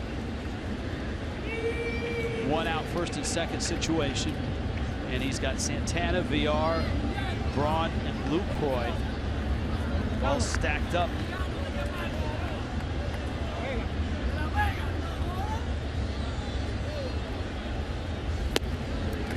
Morris' slider misses away. I'm just such a fan of the pitchers finally doing what the coaching staff asked them to do, and that's being efficient, going deeper in the game. I personally would have liked to see Chen go a little bit longer. That's a fair point. The Marlins have started to get deeper in games. Obviously, Conley's start was a hiccup. Jose Fernandez went 7. Nicolino went 6. Kohler went 7.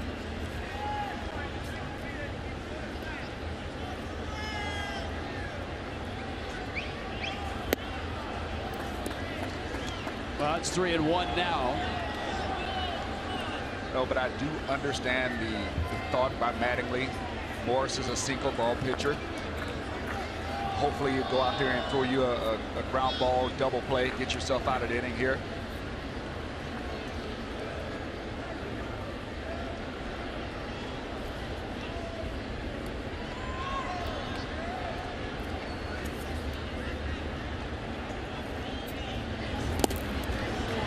And he walks him. So Morris walks Santana, and now the bags are loaded.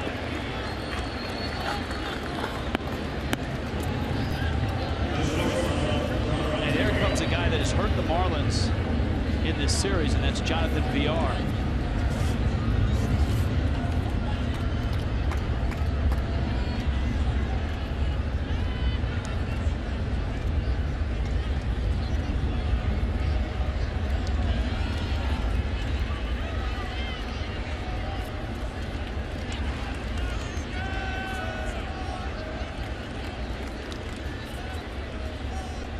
So VR, the switch hitter, infield looks for 2.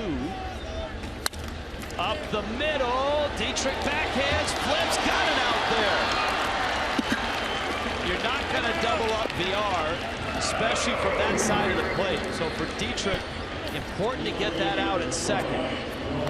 Milwaukee's on the board, runners at the corners. Tough play by Dietrich, but this is something that they work on when you don't have time to make that transfer. Use that glove to get yourself a little shuttle pass, flip type force out at second base. Echeverria now becomes a first baseman, making that stretch and just concentrating on getting that out and then turning around and see what else is going on the field. No thought of trying to turn that. One common theme in all 6 games between Miami and Milwaukee, the 3 up in Milwaukee, this the 3rd here, is try to get to Ryan Braun without anybody in scoring position, because he is one of baseball's best right now. Braun, 469 with runners in scoring position. Always seems to be on that list. 2 outs. VR, the runner at first. Up the middle, and Braun has another hit with runners in scoring position. Throw to third, and out at third. Ozuna to Prado, and VR is caught, trying to stretch it. A run scores. It's 3-2. Oh, great catch and tag by Prado.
Until a changeup from Chase Anderson, and Justin Bour knocked it out. Our La Lechonera game summary. So that was 2-0, and Eddie Echeverria, after a Marcell Ozuna double and a wild pitch, made it 3-0. And then the Brewers strike. The way in Chen lifted. Run number 1 on a fielder's choice off of Jonathan Villar's bat. Run number 2, Brian Braun produces. VR trying to go first to third, and Marcell Ozuna throws him out. That's how we've arrived to the bottom of the 7th in Miami tonight, 3-2. Marlins on top of the Brewers. And obviously, after watching that last half inning, never too late for the Fish to add on. Stanton, Bour, Ozuna. As the Brewers have gone to their bullpen, Michael Blazek is on the mound. And his breaking ball misses outside.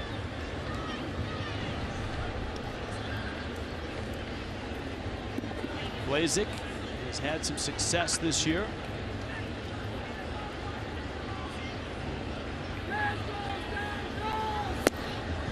Stanton takes out. That's 2-1.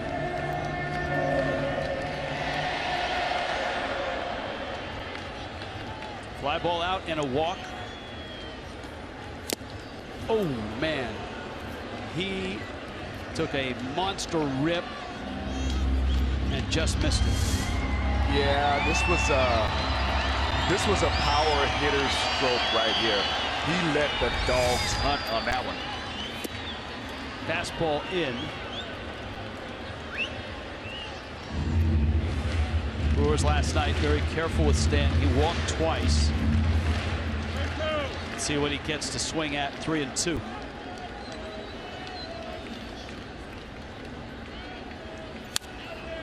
He went out of the zone, but he got just enough to foul it back to the screen. There's a look at Blazek.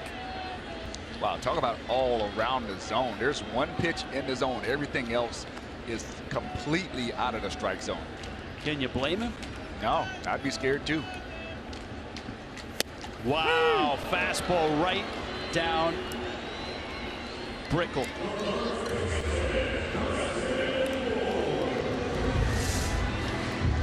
Yeah, this is a pitch where sometimes either you just can't pull the trigger, or you're thinking a little bit too much instead of just see ball, hit ball, and when you're not getting much to hit, you can't let those go by. You're better off swinging at a bad pitch than taking that pitch. That pitch you can do something with. Now Bour, he takes a fastball for a strike. Bour hit a changeup into the second deck in Milwaukee in almost the same pitch he got in the 5th, and he blasted that one into Miami's bullpen and right. Blazek misses up. And the Brewers have kind of pitched poor all over the place. Remember, up in Milwaukee, they started in, then they went out. He drilled some balls to left. Had a couple of home runs in that ball game. That happens when you make them change.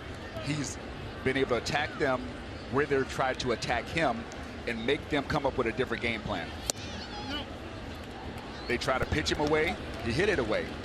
They try to pitch him in, he smashes it. They try to go off-speed soft, get the changeup for a home run. So if you're poor, what do you look for, and what are you sitting on 3-1? I'm still looking for the fastball right here. This is fastball. I'm looking to go.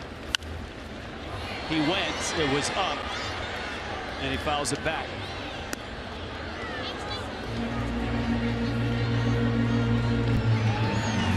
Oh, yeah.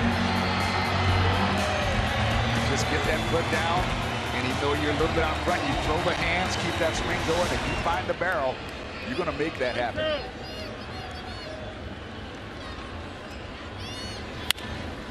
Jab shot lifted left field, and it falls for a hit.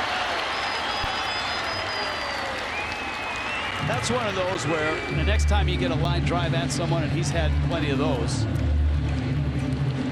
yeah, you think about that hit. They say they all even out, but they don't. When you hit this ball and you run it down the first baseline, you're like, get heavy, ball, get heavy, get heavy, get heavy.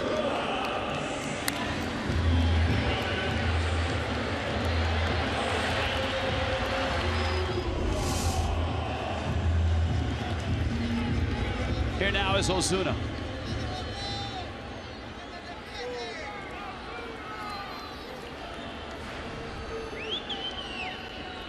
The ascent up the charts for Ozuna over the last 11 games has been pretty steep. Wow, does he have great bat speed. He zips that one foul. So it's an 11-game streak now for Ozuna. At the start of the streak, he was hitting .218.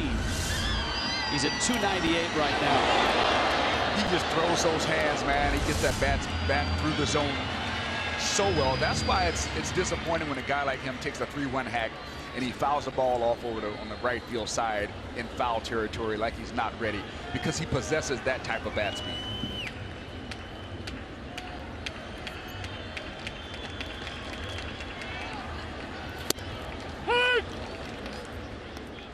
Good slider right there. Just froze him. Started it a little bit on inside corner, not quite on his hip. And that ball darted right towards the middle of the plate. It's Miguel Rojas. Pitch running for Bohr.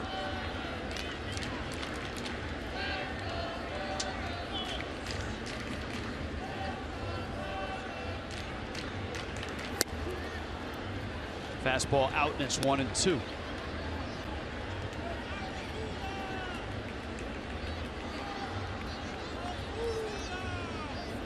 In the 11-game streak, Ozuna scored 10 runs, 4 homers.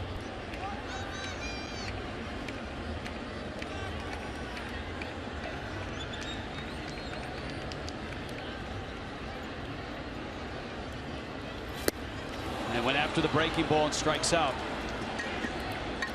So Blazek has a pair of strikeouts. That's a good job of sequencing by Blazek. He went with the slider for a strike, and then when he got him 2 strikes, he went for the strikeout slider. That's the ball that starts out as a strike, ends up down and away in the dirt as a ball. That's very effective pitching. Good job right there. There's the sequencing in terms of where they arrived at the plate. Rojas, not a real threat to steal a bag. He's back with a dive.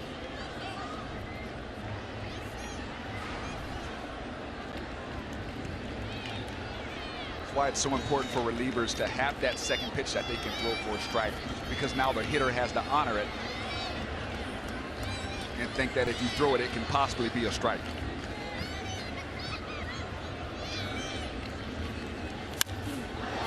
Echeverria to center, a lot of room for Presley. That thing carries to the track. He makes a catch. Mike Blazek, and he's scoreless 7 to the 8.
Colchonera. Budweiser Bar and Balcony busy tonight. 3-2, Marlins on top. It's the 8th. Miguel Rojas going to stay in the game, and he's at first. And the Marlins turn the 8th inning over to David Phelps. So the Fish had a 3-0 lead. Brewers got 2 back, and so the margin of error for Phelps and Ramos, you would expect, is pretty slim here against a team that Don Mattingly knows this. If you've watched the series up in Milwaukee and even the games here, the Brewers have a penchant for coming back and scoring late runs. Well, teams that are aggressive on the bases tend to do that because they put pressure on the defense to make plays.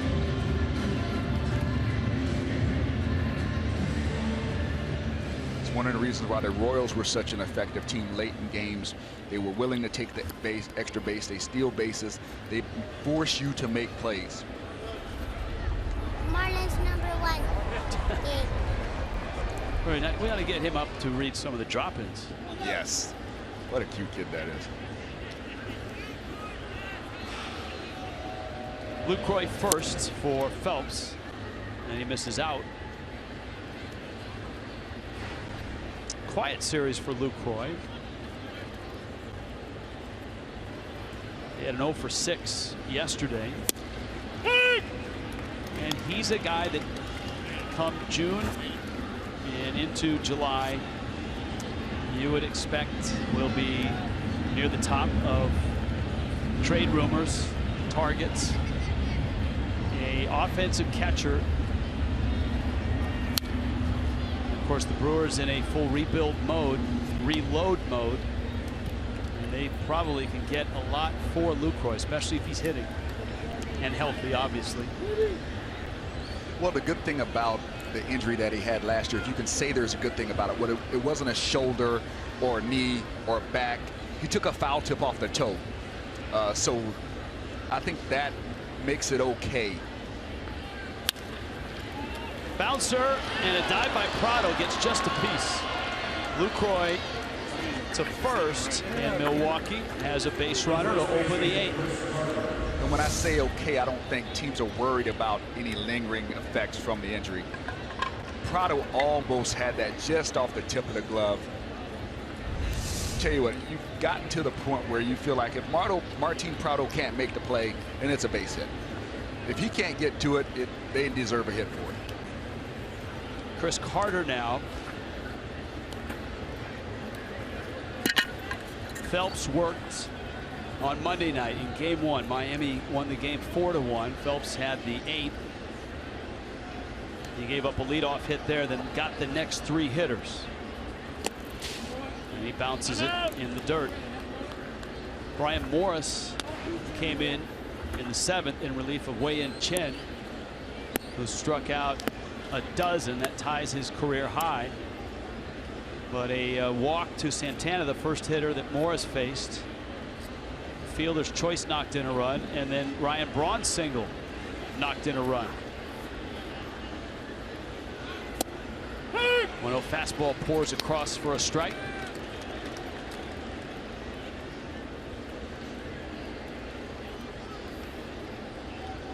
And the Marlins would like to get out of town before Chris Carter heats up. He's 0 for 9 in the series. Has walked and struck out twice tonight.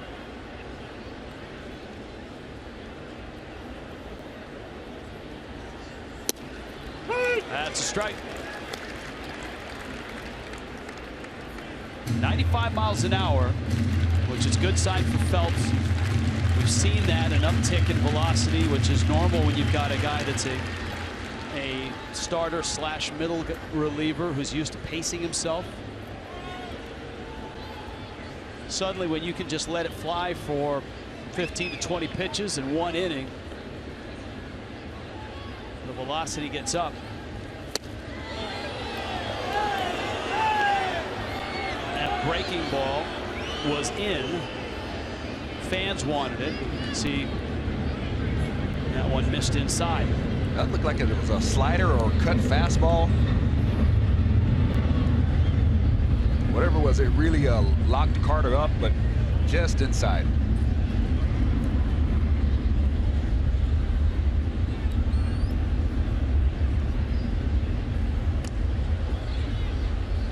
Lucroy back with a dive.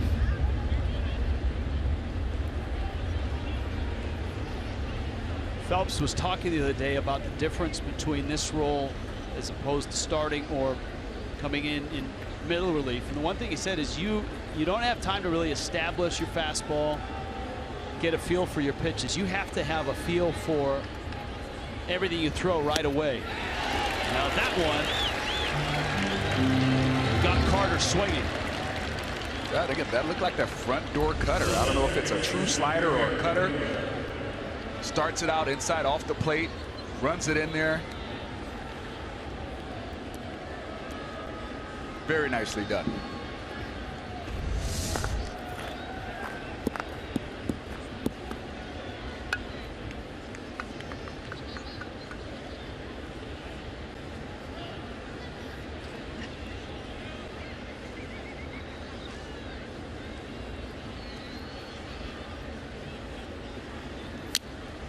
Now Aaron Hill. The Marlins have to be glad that they don't have to face Max Scherzer going in there. He's got 18 strikeouts tonight in that game against the Detroit Tigers. 18. Wow. In 8 innings. Wow. You were watching your buddy Cliff Floyd on MLB Network, right? Yeah, yes, I saw it pop up there, and when you see an 18 in that K column, that'll make you pay attention.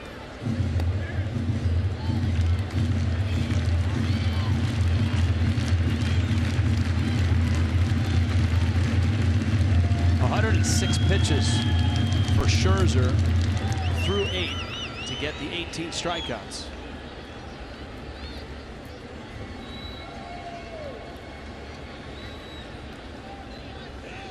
Jose Iglesias homer. The only run and one of 4 hits that he's given up. Hill, dangerous man, 10-game hit streak, and he's 0 for 3. Lucroy still at first. Phelps.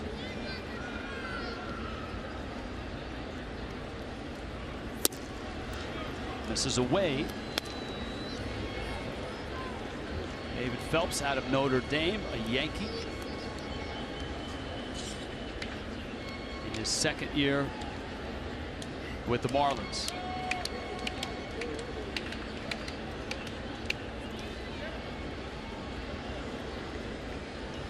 Get all that bad juju out of the ballpark before you get there. Check swing, foul, and you're talking about Scherzer. Yes. Now I noted that all the pitching matchups for that series that you just referenced are not set, and that's, I'm sure, because of the day-night doubleheader. Both clubs want to wait to see what happens these next few days before you commit starters.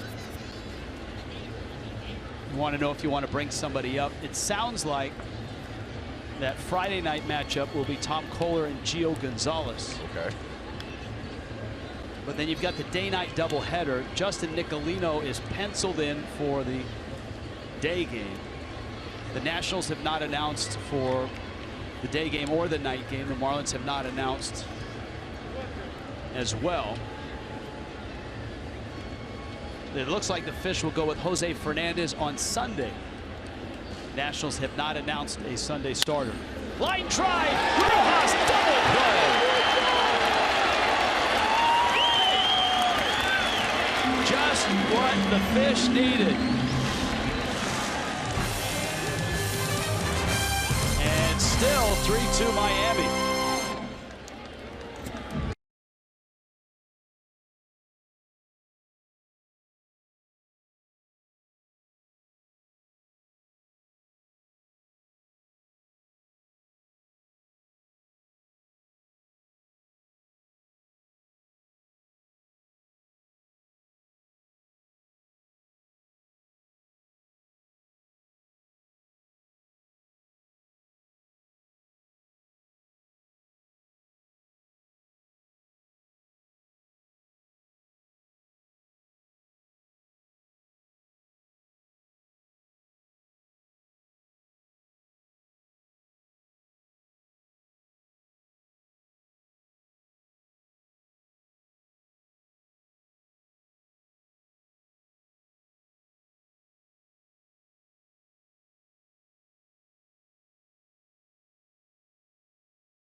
pitch on top of the Brewers.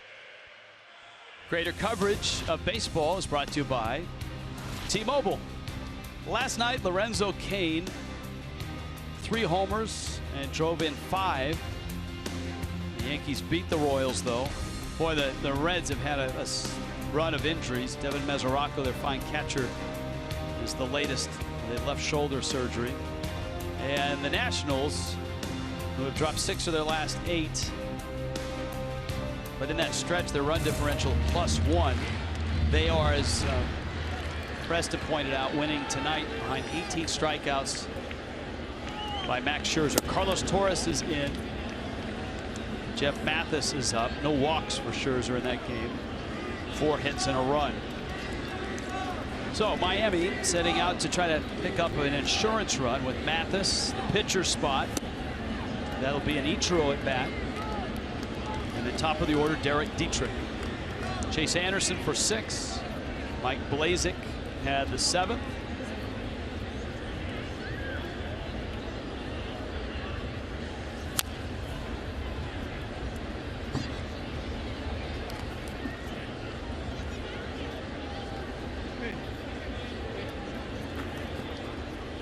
And there is Ichiro getting ready for an AB. AJ Ramos starts his routine. Bottom third of the order due up for the Brewers. In the top of the 9th.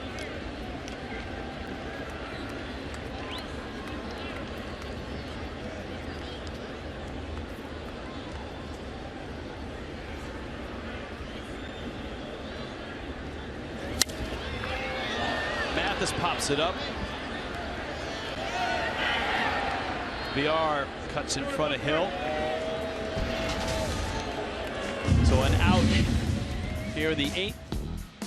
MLB.com at-bat app. Follow the Marlins and your favorite Major League teams up to the moment. Game day, live game video highlights, StatCast, news, and more. Download MLB.com at-bat, the #1 app for live baseball on your phone and your tablet. Ichiro. 2,948 for Ichiro. He is 7 behind Wee Willie Keeler. That would be 32nd on the all-time list. See the numbers, a 317 average. He takes down low, and it's 2-0.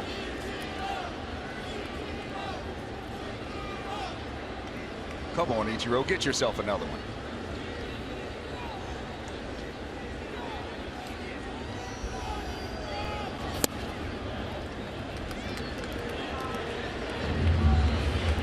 Count is 3-0 on Ichiro.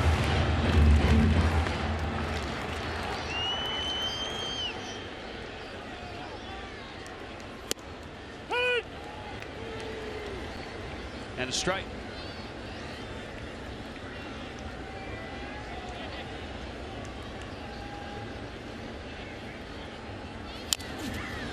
Little tapper.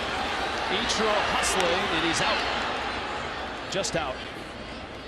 And a nice play by Carlos Torres.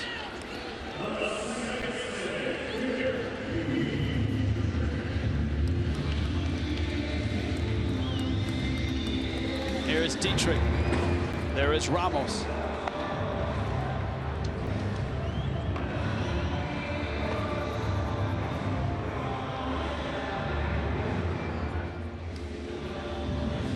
Two outs, bottom 8.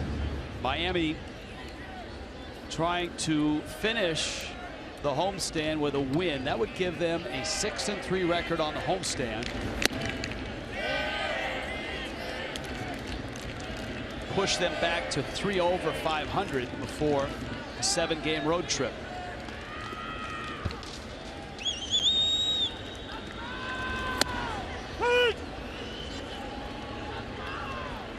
One and one.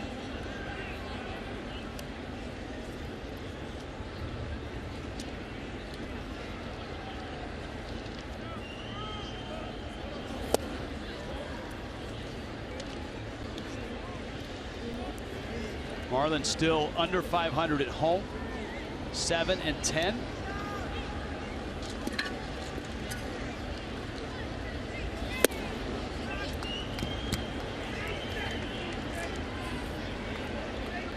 great on the road, 10-5. Let's see what Dietrich gets, 3-1. That's a strike, knee high. And that looked like a better pitch than the one that was called on Yelich. And it's a strike. Catches the black, and it's just above the knees. Perfect pitch, 3-2. Dietrich lines it into left field. That's a hit.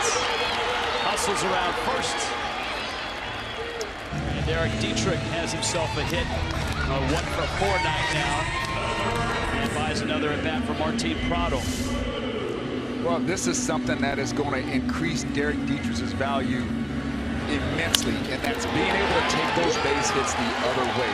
We know he's got the power. We know that he will draw his walks, but when they pitch him that way, for him to go that way and have success that way, that is going to pay big dividends for him the rest of his career.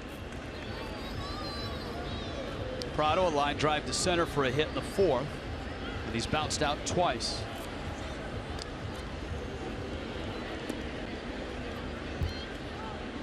Miami tonight does not have a lot of hits, just 5, but it's enough. The Board 2-run homer, the big one.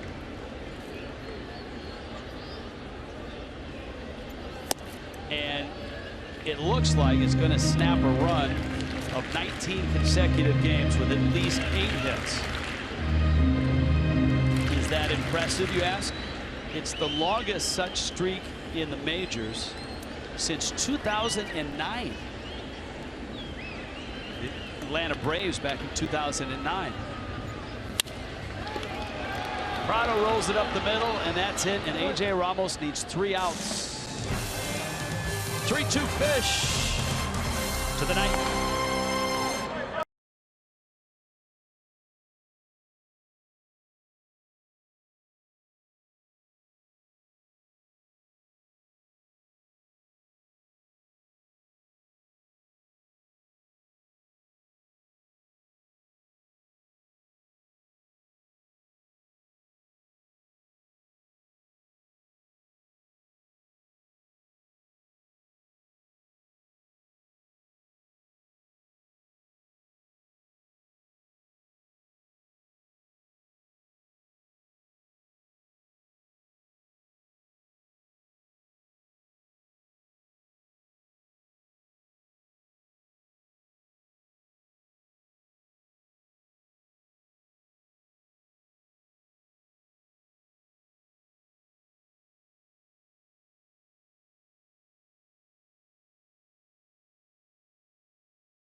The end of the series, and A.J. Ramos is hoping the end of the game. To do that, he needs 3 outs. He's got the bottom third of the Milwaukee order. You see Ramos's numbers: 9 of 9 in save opportunities. He did, however, have a turbulent run on Monday in a 4-0 lead. That was not a save opportunity, and A.J. was not sharp. He walked 3, struck out 2, and actually was lifted with those 2 outs after his 3rd walk, and Brian Morris came in and got the last out.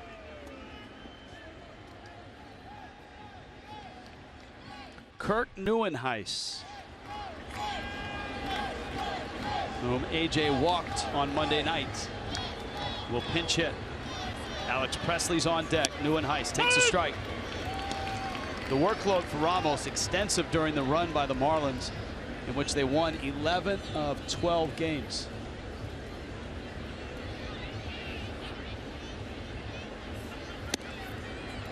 Changeup floats away.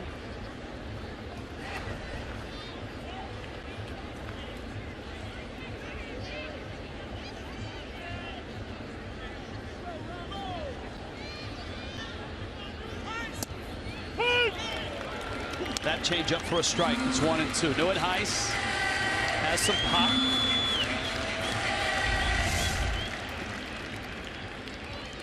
That ball's just got nice down and away movement. Changeup that AJ really has gotten a lot of use out of this year. Fastball at 92. And it floats into the seats. Yeah, but after that nasty changeup, that 92 looks like 95, 96.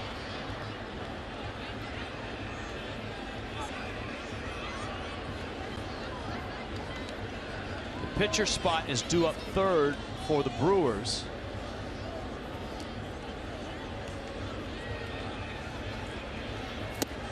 Oh, called strike. I don't think it was swinging. And let's see if it actually was a strike. Oh, that's off the plate. Possibly even down. It's great pitch for Ramos, but if you're a hitter, that's tough to get that pitch called on you. Especially for strike 3 call. Yeah. So a break for Miami and an out to start the inning. And a breaking ball, a strike to Alex Presley. There's something about closers that when they come in non-close situations, they just don't have that same intensity, that same stuff. And tonight, a close situation for Ramos, he looks like he is. Liner to center. Ozuna got it. 2 down. Right in the groove. Just breaking balls working, changeups working, throwing strikes, getting ahead of hitters. Ramon Flores will hit.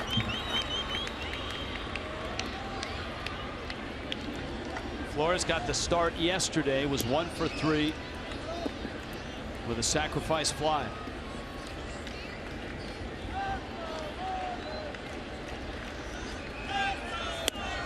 Fastball up.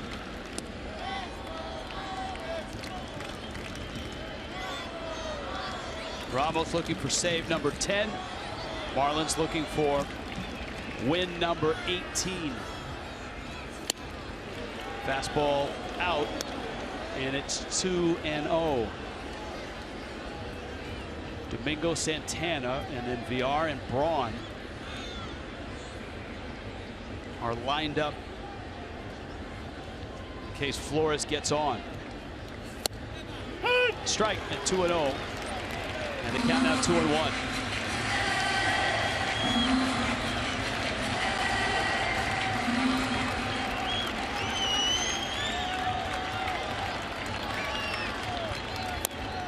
Off his foot.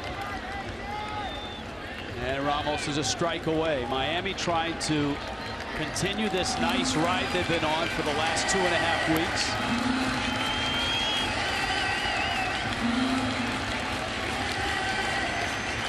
A win here, and it will be 13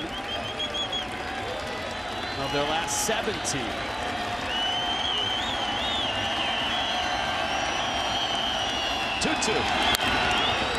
Pulled foul.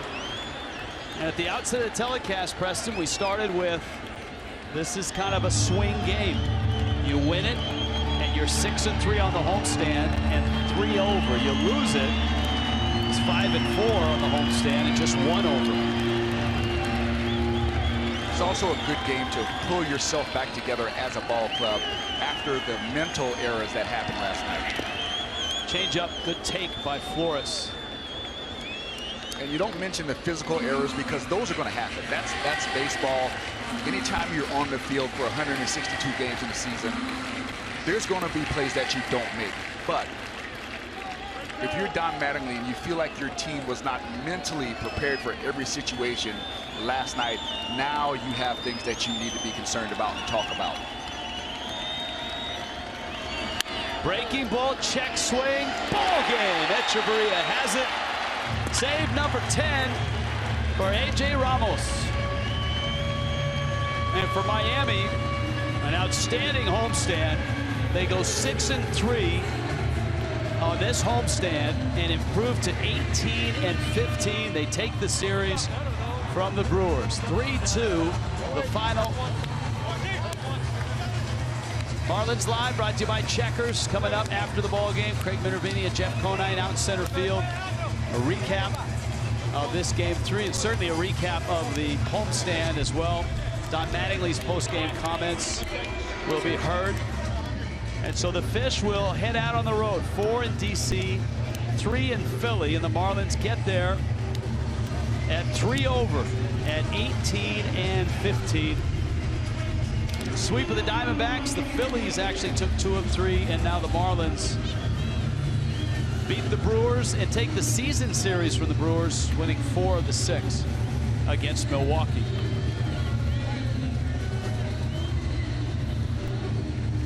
Terrific night from Wei-Yin Chen. He's 3-1, picks up the win and strikes out 12. That ties a career high. Chase Anderson the loss. A.J. Ramos save number 10. Ramos is now 10 for 10 in saves on the season.